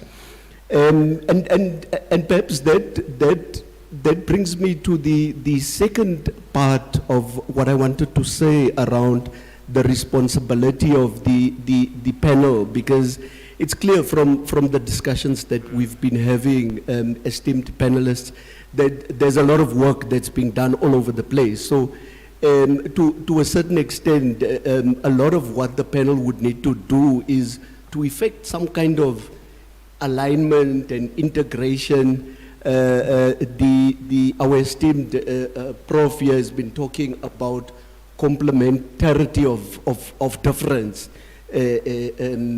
using a lot of thought and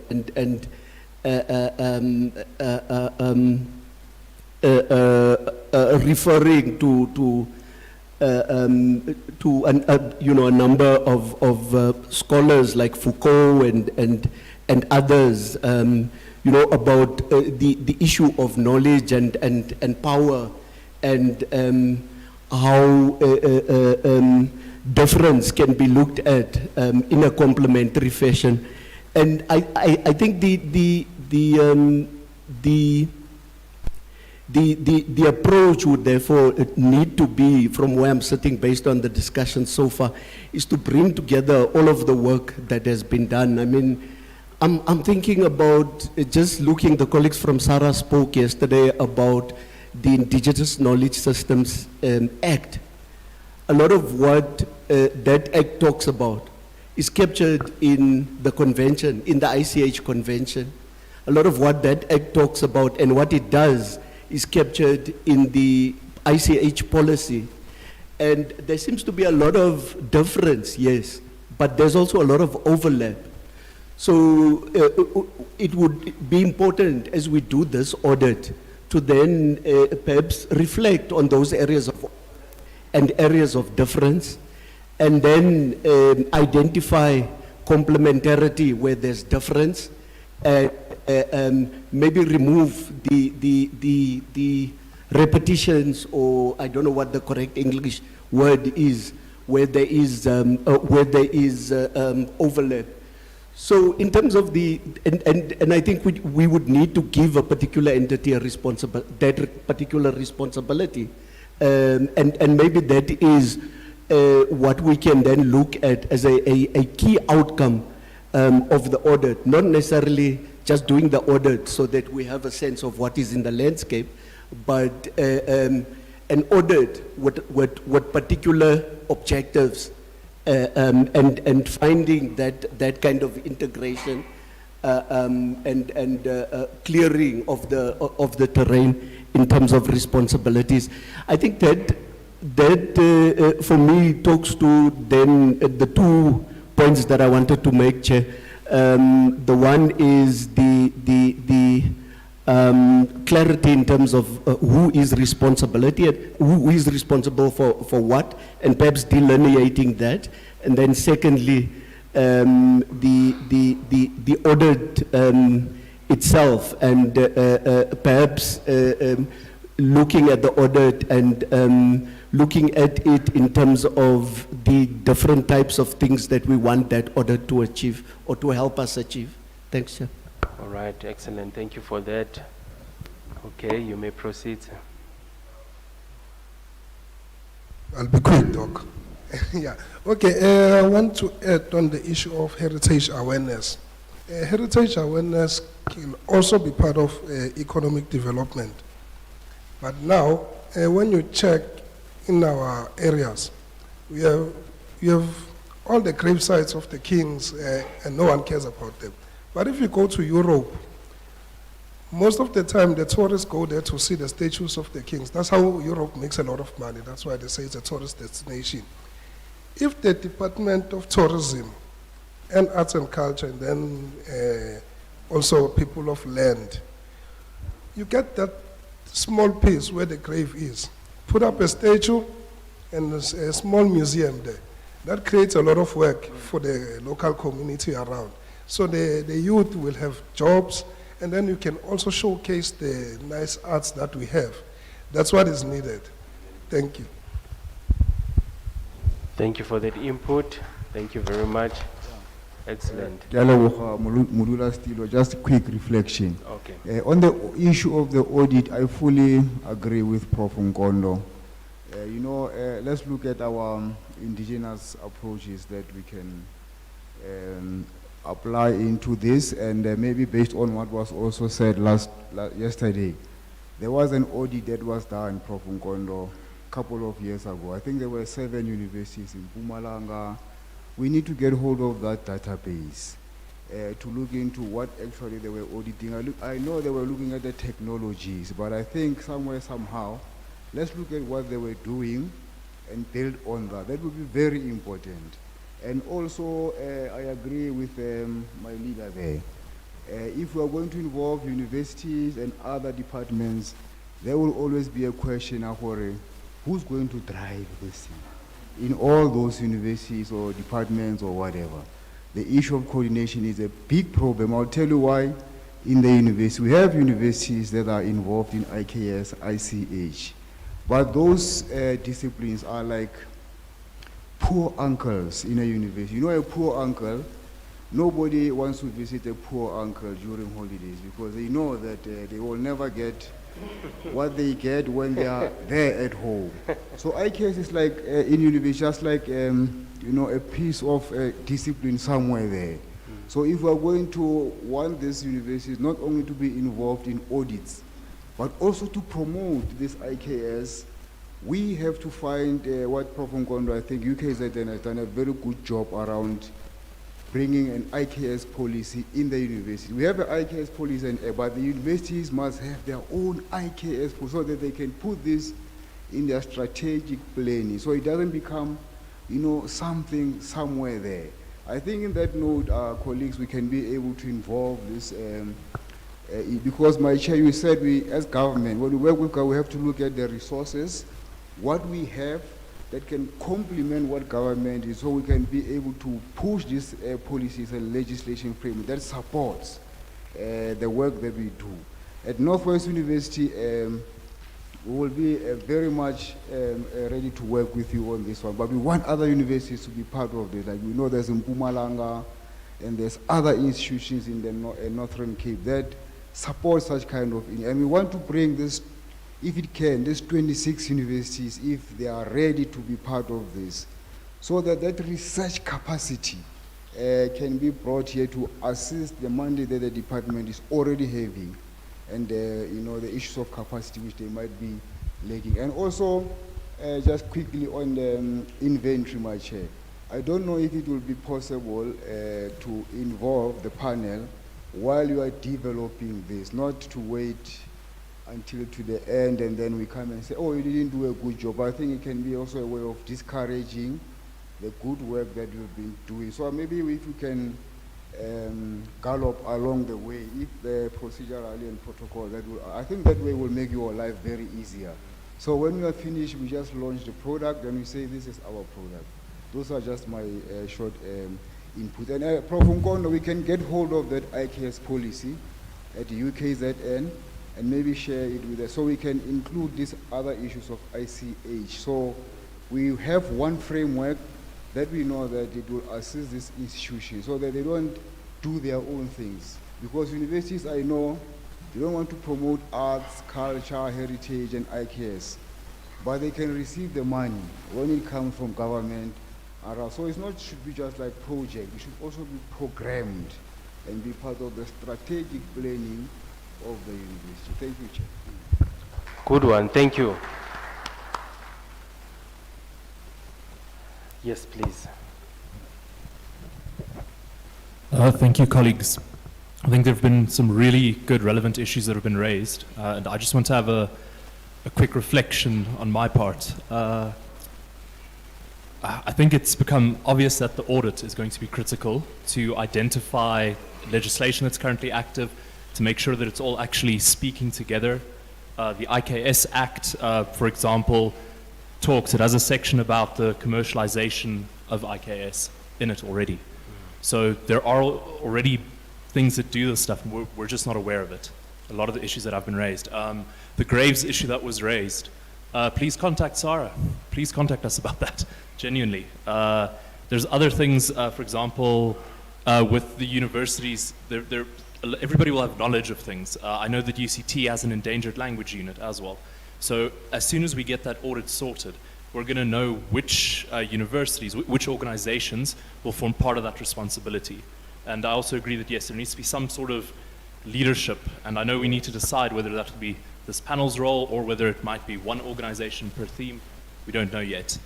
And then just sort of on the second point, the inventory note. Sarah, I mean, we already have a national inventory of heritage resources, which it does not include elements of it, but they're part of why some of the heritage resources are heritage resources. So I think it's going to be very critical for SAR to be part of the inventory thing so that we can extract that data. I mean, we've also piloted or are in the business of piloting a intangible cultural heritage database for maritime intangible cultural heritage, which is something it has quite a lot of progress, and then I spoke to you about this earlier, we can bring that together. And just sort of a final reflection, something that has sort of popped up throughout this entire conversation the whole time, is the philosophy, the concept of Ubuntu. And I think when we actually get to inscribing something, we should really consider making that the first element that we inscribe in the UNESCO list. Thank you. Excellent, thank you for that. And Tate Mokoena? Yeah, it's just a question. I don't know where this falls into the space. I tend to feel that since 1994, when we deal with issues of heritage and memory, we have to a certain extent, looked too much into the period of the struggle, or from 1910 coming to this period. Where or how are we dealing with the pre-colonial space, especially the anti-colonial struggles, and then the forms of leadership that South Africa has? For instance, if you check, we would have had at some stage people like King Shaka, if I can use that word. And then he's not the only one, he's one of the few that have been popularized. How do we deal with the issues of memory? Both the promotion and preservation relating to that period. For instance, do we have a statue of Kgosi Makgoba in his battle against the Transvaal Republic? What about Maleboho? What about Nyabela?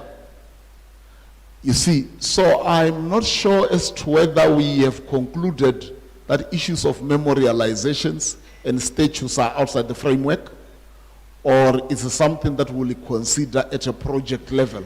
I don't know how we're going to deal with that, but it becomes worrying when you want to see the statue of a king is only King Shaka, and even that is positioned as if he was a provincial leader, you know.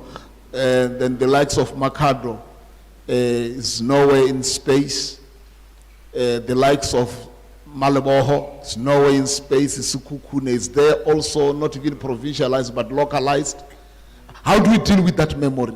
I am aware that I'm jumping into the territorial project, but I'm just wondering, how do we deal with that issue? Do we consider the memory issue broadly as falling within the work of this panel?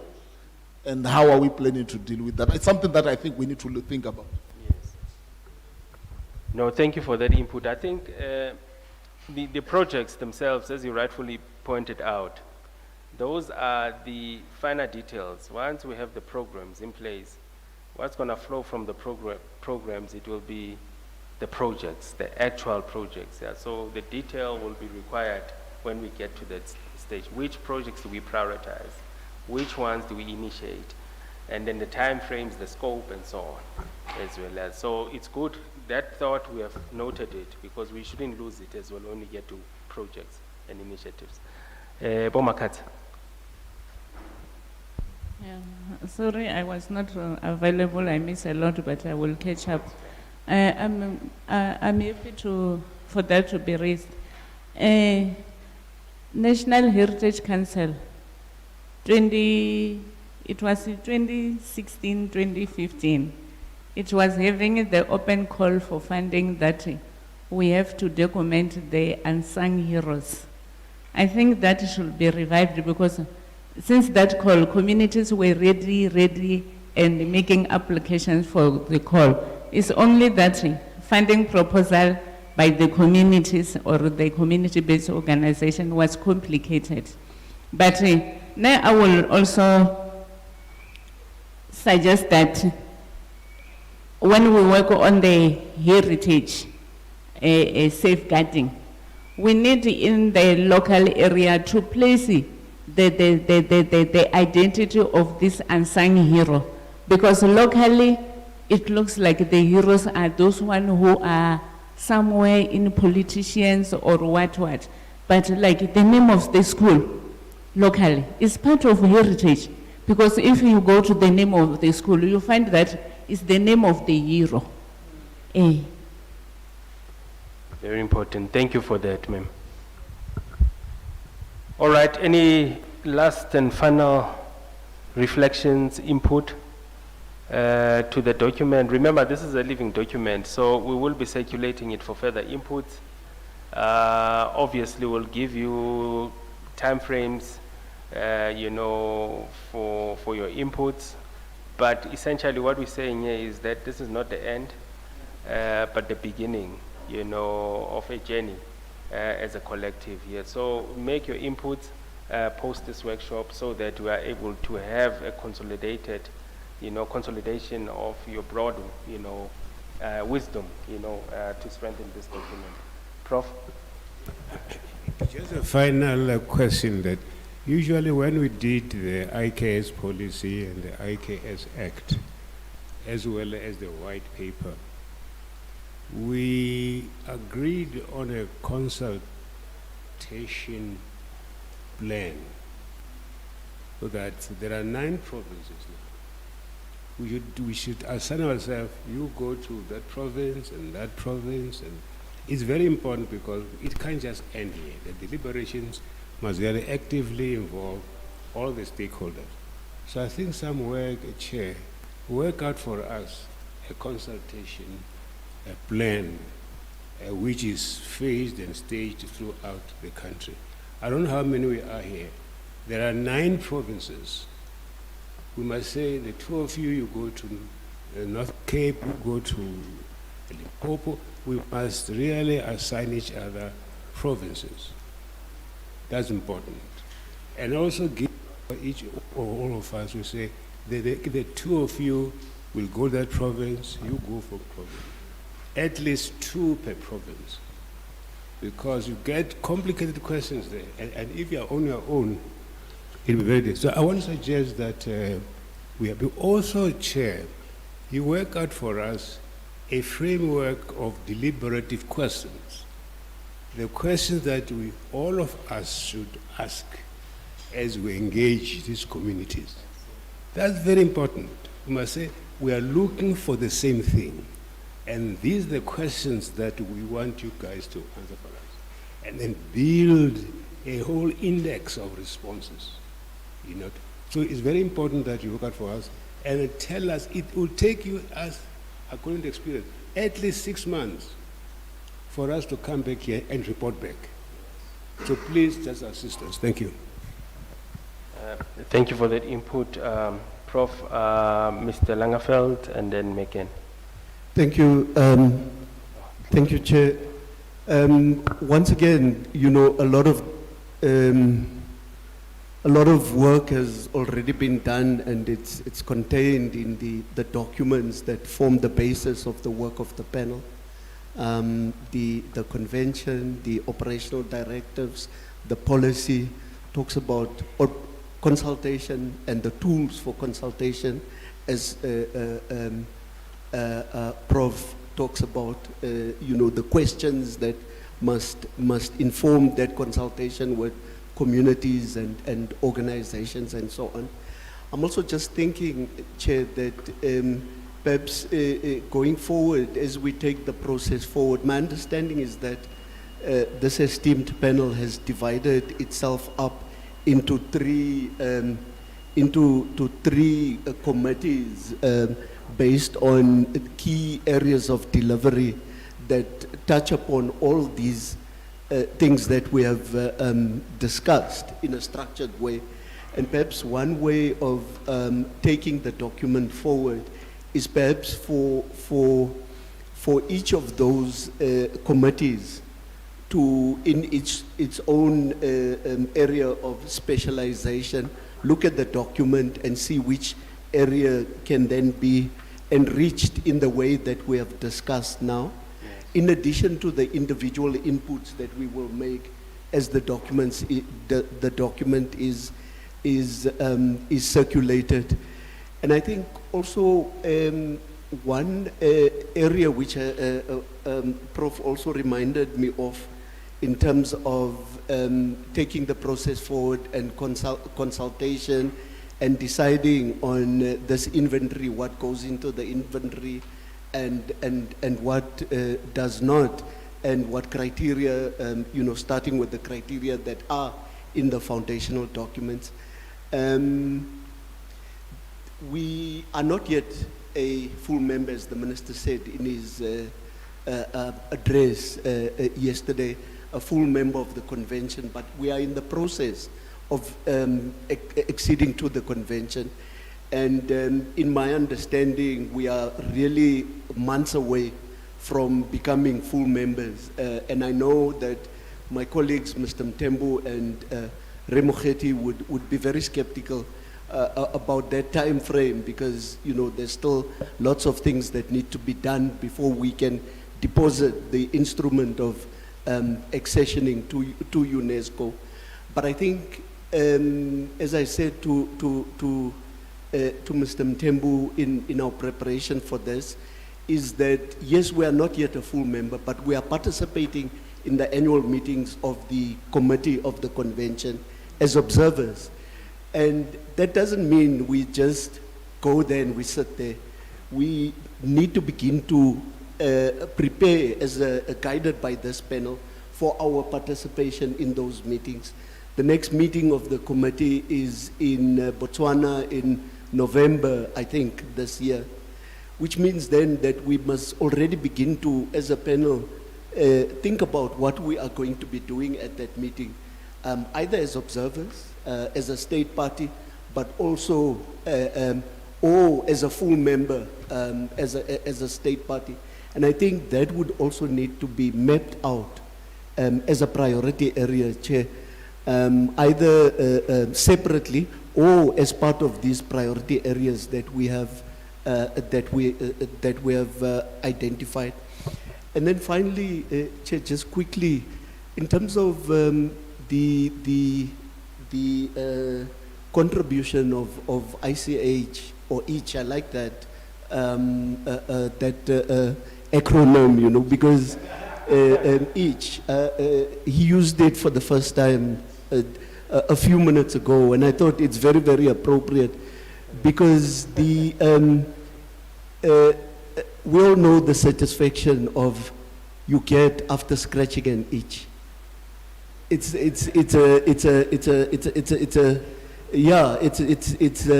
simplistic, but it can also be profound, and the annoyance of an itch that is not being scratched.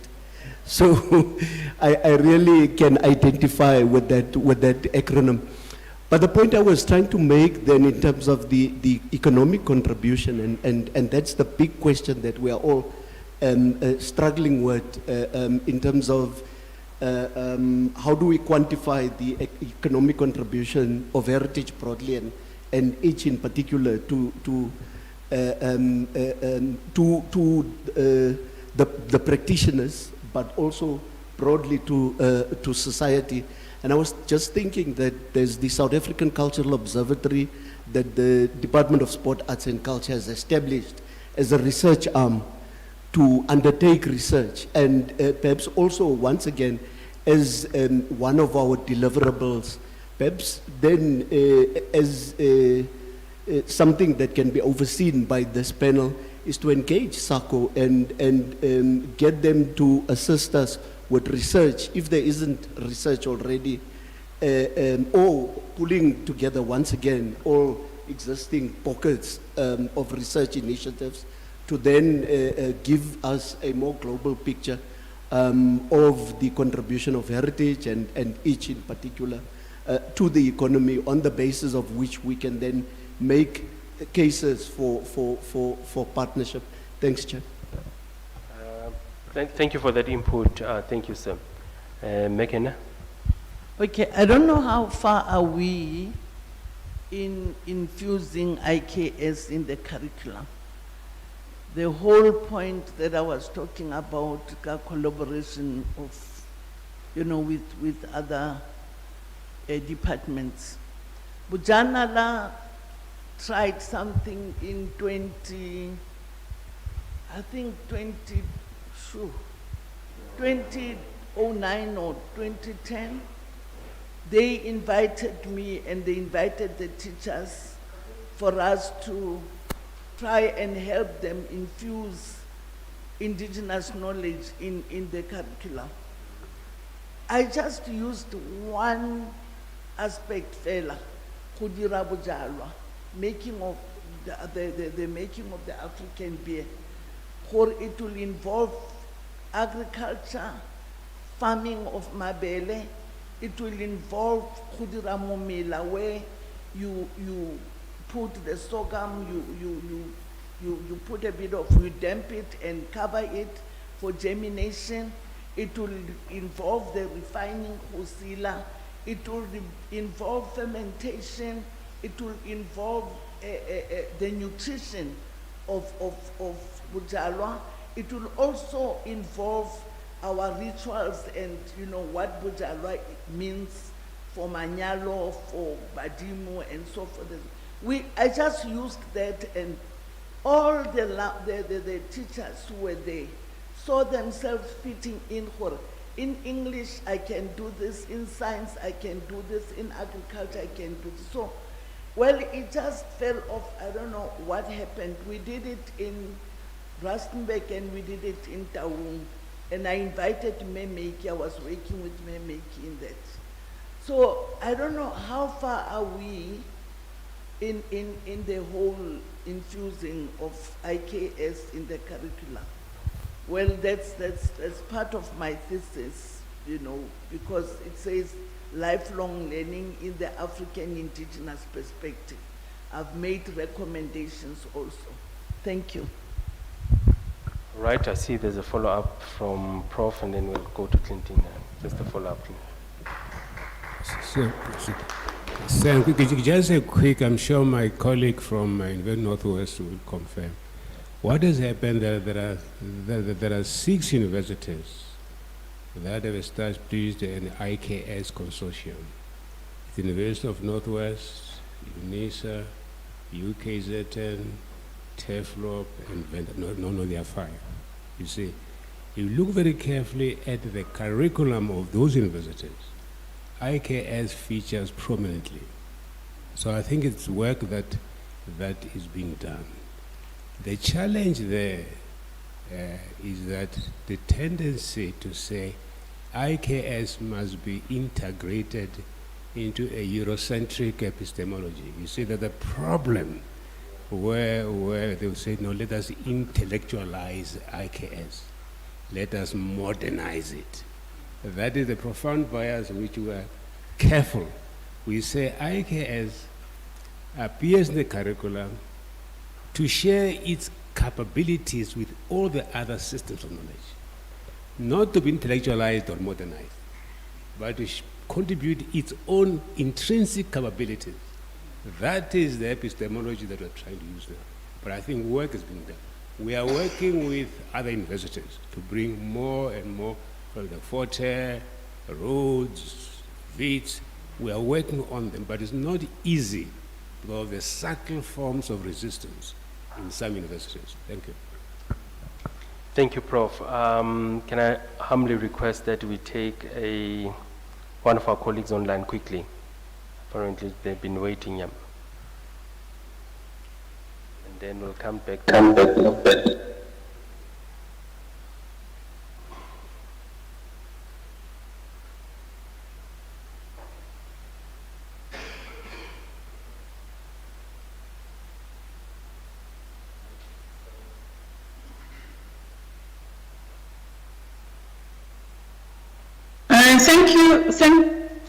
Thank you, Chair.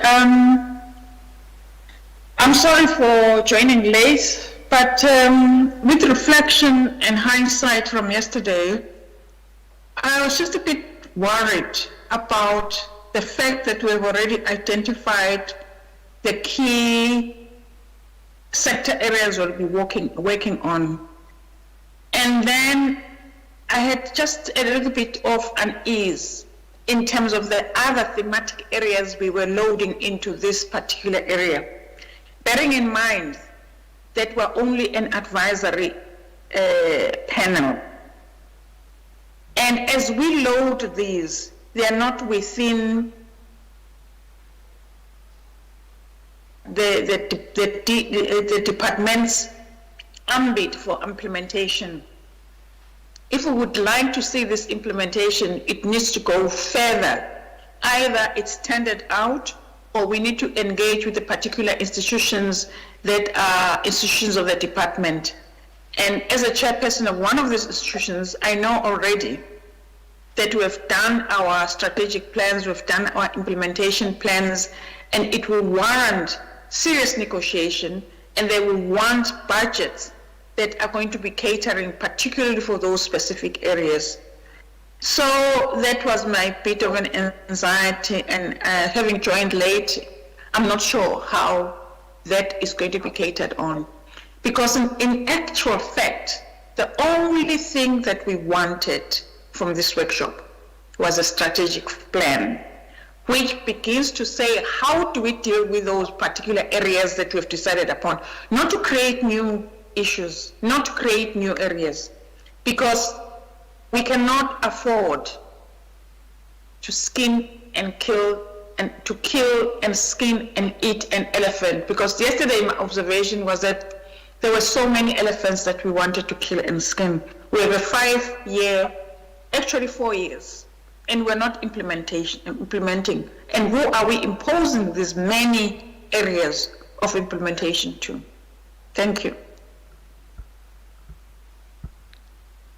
Thank you very much for the valuable input. I think when we started even yesterday towards the second session, this has been the humble request that we've been making, that it will be good to get a sense from prior work that has been done by the panel so that we build on that work.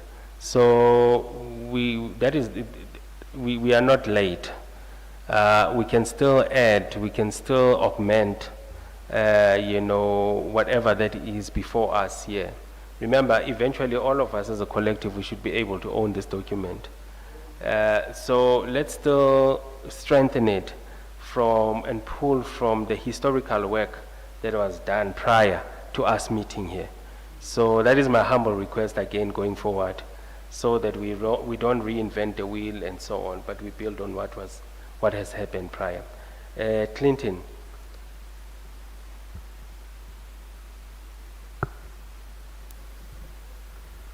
Great, thank you. Yeah, so just with all of the comments and everything that has been going around, I mean, it really just underpins the importance of Priority Area 1. I mean, that is simply what is going to define everything else going forward. So that's, I think that just clearly understood that is what is going to dictate everything else going forward. And a lot of the things, even as you're saying, can be done in parallel, really are based upon that first environmental scanning. I did have some inputs into the inventory section, which were more minutiae, but I'll do that when it gets distributed, because that's kind of my area. But the thing that I wanted to note within that, I believe yesterday when this was being discussed, there was also the mention of the potential of provincial officers dealing with the recording, etc. And it's something that Sibongile noted, I think, is something that needs to be kept in mind throughout this entire process, is the realism of being able to implement what is being done there. Because if the intention, for example, is to create provincial officers, from the side of SARA, over 20 years after the enactment of the NARA, there's meant to be provincial authorities, and there's only 2 functional in the country. So we need to take all of that into consideration and go, what can actually be done?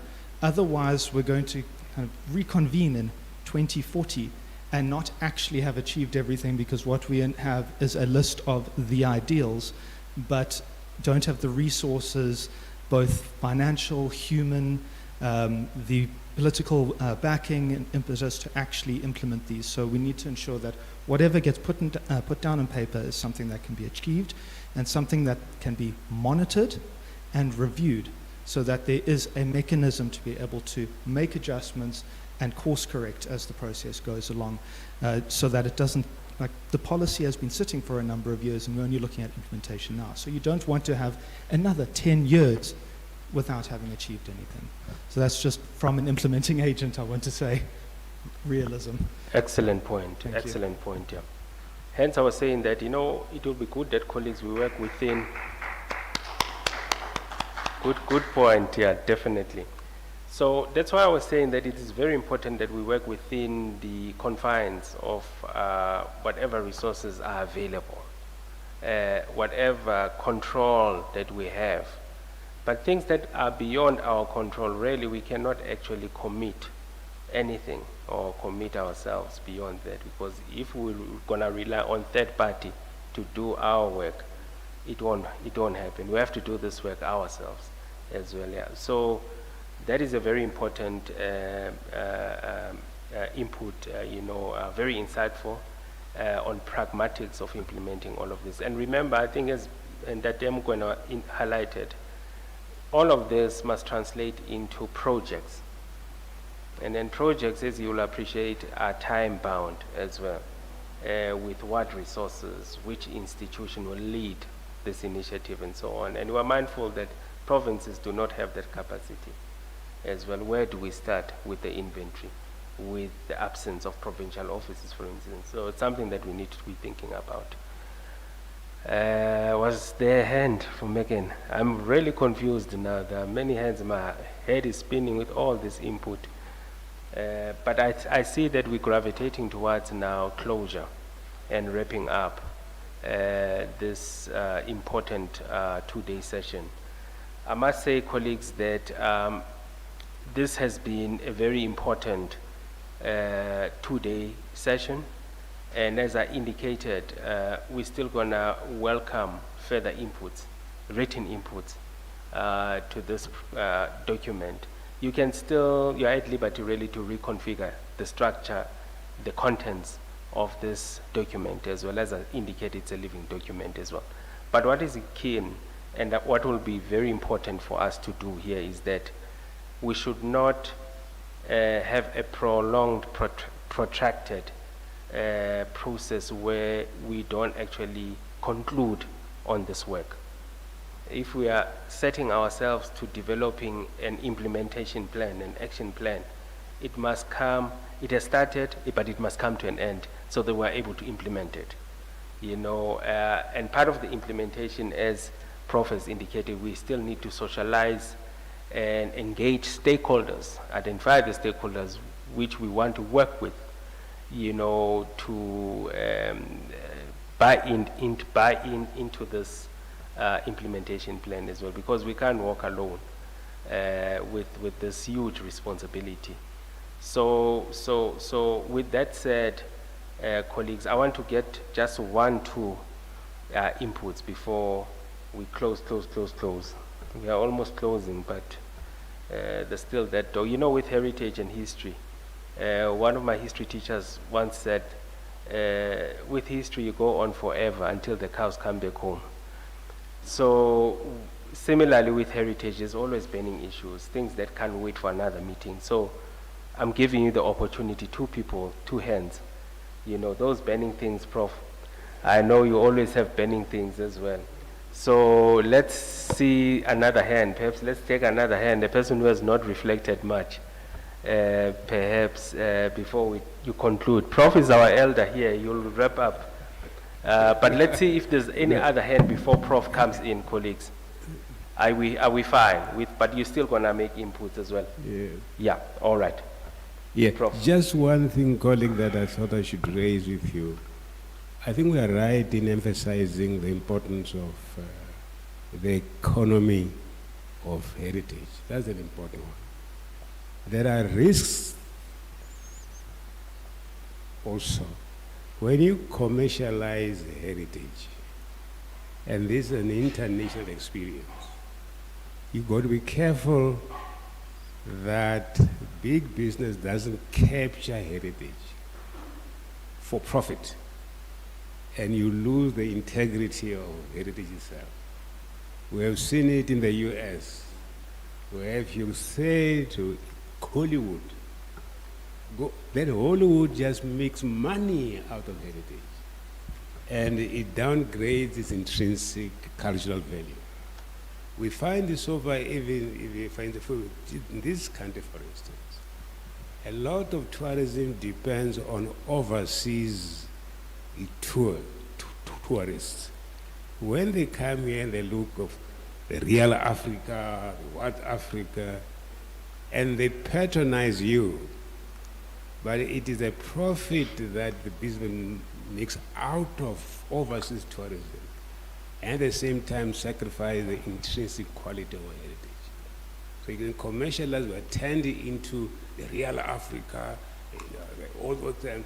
But it's a colonial bias, a colonial mythology. We should be careful that when we commercialize heritage, we don't lose the integrity of our heritage. Thank you. Thank you for those.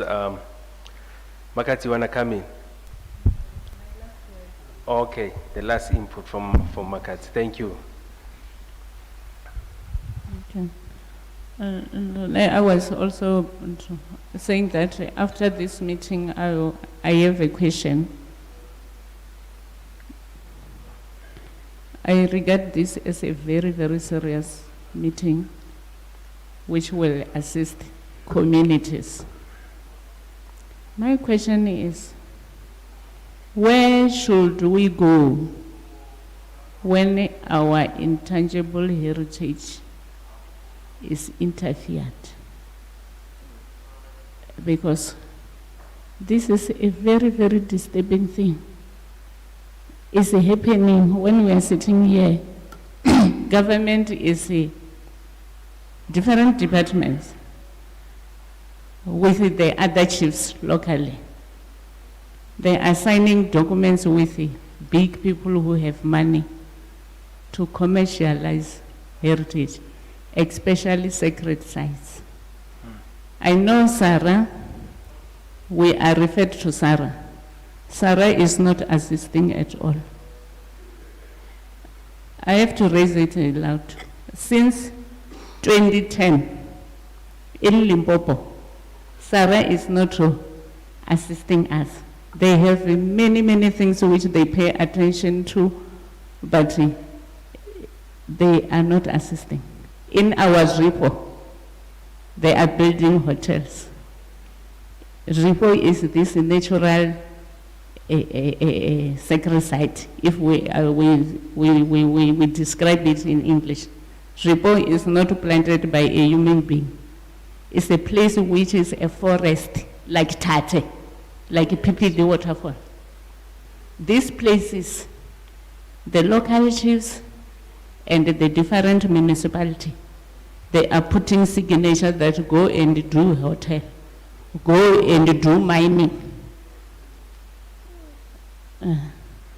Now when I go home, I'm working with the communities, and we have a very, very threat for Ripo to get finished, because they said those Ripo do not invest, they don't have economy, your ritual does not work. My question is, where shall we go? Sarah is not assisting. Since 2010, we went to court, a big court case. We win the case, but the municipality and the higher chief, they continue, like PPD waterfall. The hotel is there inside sacred site. Elders, clans, custodians, they are dying because the sickness which come to you when you interfere with people, it comes to you, the custodian. The well-being is there. I will ask you again, where shall we go when our intangible heritage is interfered? Thank you. Thank you, ma'am, for that. Yeah, I think yours, because it's so specific, and it requires also specific responses too. I think it would be good after this. We can meet after this, after the workshop, you know, to as officials, you know, and to see how we can find, how we can assist, you know, and so on. So I'm glad you've raised it here, but we still need to engage further on the details of it. I mean, it's the first time we hear about it, and we appreciate that, man. But I'm just saying that let's raise this again in a proper platform, you know, because we've got also the officials here from the different institutions. Sarah is not alone here. There's Heritage Council that is here. There's the department that is here as well. So there should be a proper platform to raise it, ma'am. Thank you, ma'am. I see there are many hands.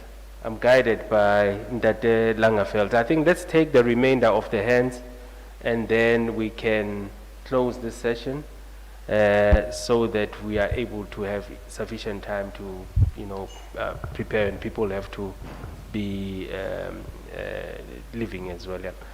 There was okay, Ndate Mpumlwana. Tatem Plumula and then Tatem Kwena, and then we'll wrap up. I think, thank you very much. I think that this last matter, except for it being specific, it's also general. And I think there was an earlier discussion, I think, about the regulatory or governance side of things. So if I'm looking at what we've covered, we've dealt with awareness, we've dealt with developmental aspect, we've dealt with management and implementation, and then there's the issue of control, monitoring, and regulation. Now, what might happen, both the NHC Act and the SARA Act have got the provision to make regulations and to do protection in their areas of speciality.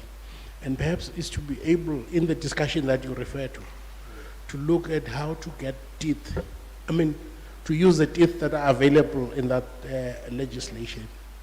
Because this might not relate to just spaces. It extends to practices.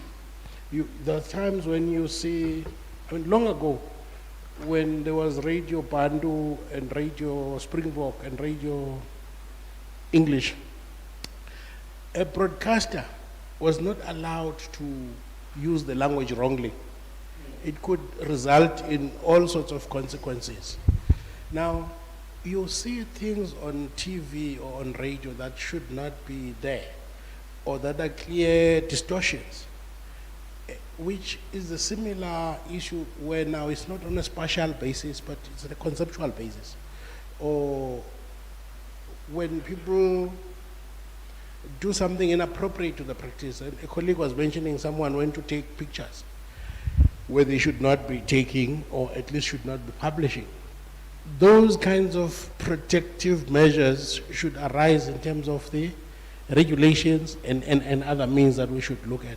I was mentioning the issue about trade, the commercialization, and so on and so on. Some of that might have to even invoke what our colleagues at DTI have got to do. And so in the table of who has to do what, and the specific areas of risk management, of regulation, of governance, and the concerns that communities' practical experience would have to come in. And perhaps the audit would also look at how strong is our regulatory environment, and what do we need to do to either strengthen it, and what existing instruments we can invoke.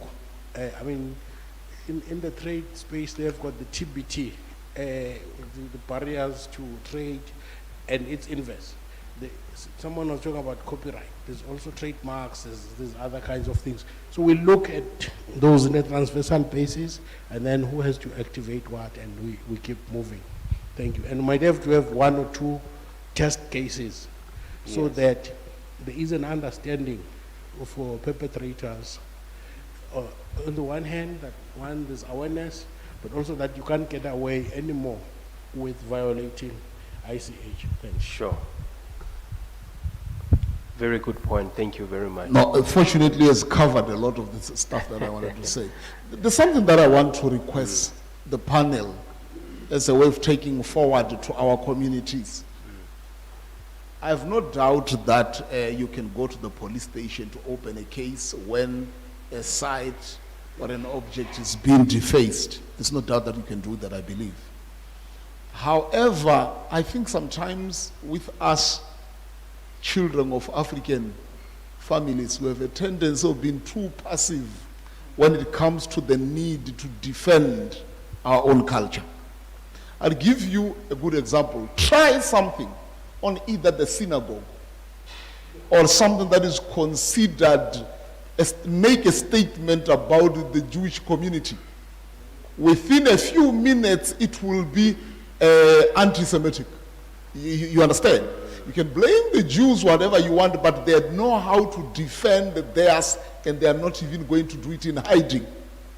Even when you are discussing priorities over international issues or national issues, they will not be afraid of putting the Holocaust on your face. You understand? They defend it because it is theirs. In our case, it looks like we are afraid of even going to social media to expose someone behaving in a manner that is indecent to our culture. If you really listen to some of the comments that people normally make when an African is doing something they don't understand, we need to begin exposing these kind of issues. We don't even have to wait for government. It's necessary to respond and expose the perpetrator. And I think that's what we need to encourage even our communities, full stop. Good one, yeah. It should be a collective responsibility. I see there's one hand, the last hand from Ndete Mokgethi. Yeah, no, thank you, Chairperson. I wasn't going to speak. I was going to wait for that moment when we meet with the members. But then I thought perhaps that moment might come and I'm not able to attend. The short point that I wanted to make is that the reason why SARA is not actively assisting in this regard is because Section 38 of the Heritage Act has been devolved to provinces. So by law, all provinces must have their own provincial heritage resources authorities established by the respective MECs. Now they are then responsible for acting as police officers, if I may use that word, of our heritage, be it tangible or intangible. But in any case, intangible is always associated with some physical manifestation of heritage in many cases. So what then it means is that this very important panel of experts must do, additionally to everything else that has been discussed, further consultations with provinces so that this whole thing becomes a joint effort. Provinces clearly understand that as the committee will be doing its work, there are specific interventions that will be required, not only from the provinces, including municipal officials. The right person in the municipality will be the planning. Development happening all over the place in Limpopo. There are planning officials that are sitting, that are party to this whole thing. It's not only traditional leaders, but also the municipalities. And in some instances, the power officials form part of these meetings where decisions are taken. It's either they are, what is the word? Dominated by the leadership, or something else is at play. So let me nip it there, Chair. We'll discuss it some other time further. Yeah, thank you. Yeah. all right, colleagues. Thank you for that. Yeah, I think at this juncture, really, let me again extend my gratitude, for being good students. And I know that I've been this educator or perhaps facilitator that has been, talking and taking also much of your airtime. But at this juncture, I'm looking at my time here. We need to take a break and then prepare for our departure to our respective homes. But my appeal, humble appeal, is that this is not the end.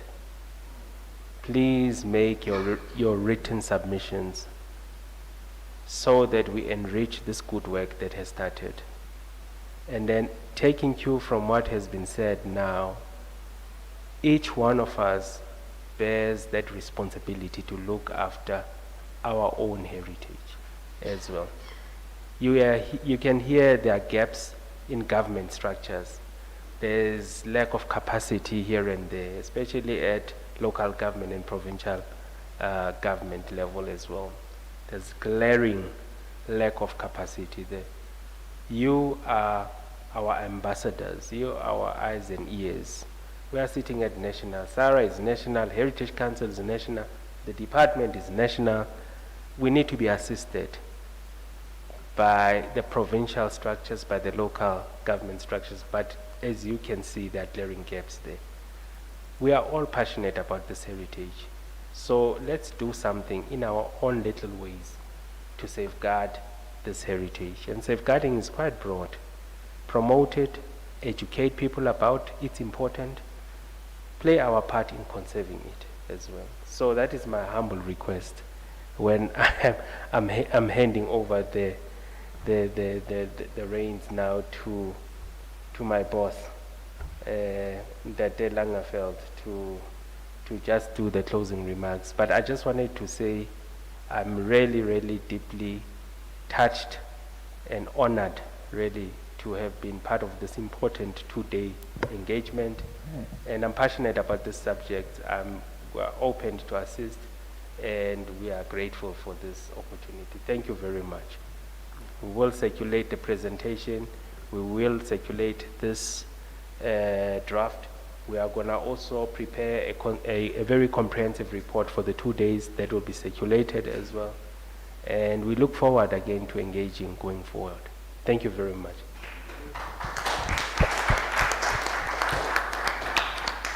Thank you, Chair, and thank you really for guiding us through these 2 days, yesterday and today.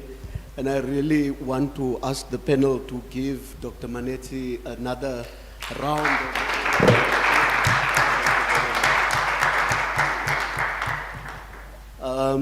I think we are really very, very grateful, and I think we've been rewarded in the choice that we made for him to assist us as the panel through these 2 days with a tangible outcome of the workshop in the form of this draft plan, but also in the way in which he has steered us through very sensitive, very emotional,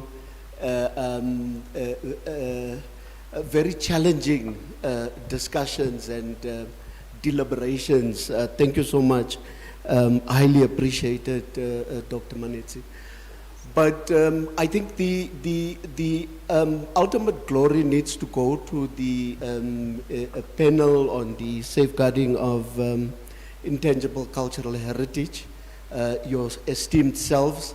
This workshop was requested, and I must be very, very careful of the words I use, as it is clear that language is, is fraught with pitfalls. Because someone was saying that, is this a workshop or is it a strategic planning session? And I think it was a little bit of both, really.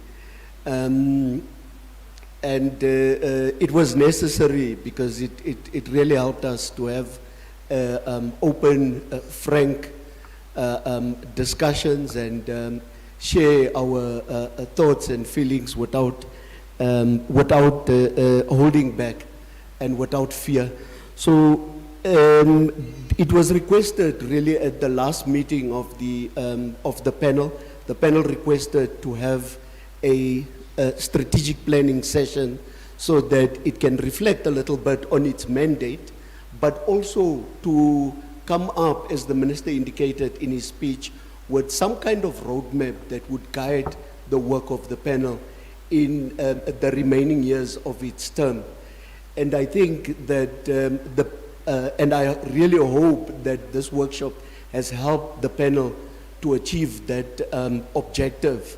We know it's a draft, but it will be refined and ultimately approved by the panel. And implementation is ongoing. This is already part of implementing this plan. So it has really been, and it's always quite stimulating to participate in the meetings of the panel, and always it's a bit of a balancing act to balance on the one hand your own engagement and understanding and broadening that understanding of the issues involved, but on the other hand also as an official focusing on planning and targets and time frames on the other hand. So that's a balancing act that I think we, all of us as officials, but also more importantly as the panel, we have been able to do quite well during this session. So I'm not going to really go into a attempt to go into the summary of the proceedings. I think Dr. Manetse has done a great job. I'm going to just express on behalf of the Department of Sport, Arts and Culture our appreciation of the work that the panel has done so far, and for the panel making time for this two-day session, taking time out so early in the year to hit the ground running and come up with a plan to be able to do its work, and to look forward to work with the panel in the finalization of this plan, but the ongoing implementation of the plan. I should have actually checked, Dr. Manetse and esteemed panel members, if the acting DG is still online. I saw this morning that he's online. He was online, as he had indicated yesterday, and I may have broken protocol by attempting to usurp his authority and closing the session. So if he's online, I hope he's not going to be too, he's not, okay. I'm safe, he's not online. So thank you very much, panel members. We wish you all a safe travel to your respective areas of residence.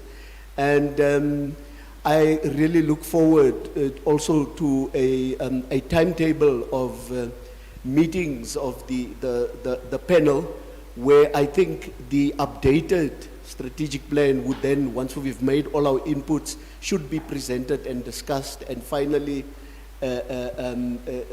signed off on for then presentation to the minister through the director, Babam Tembu's unit, and then for all of us to collaborate in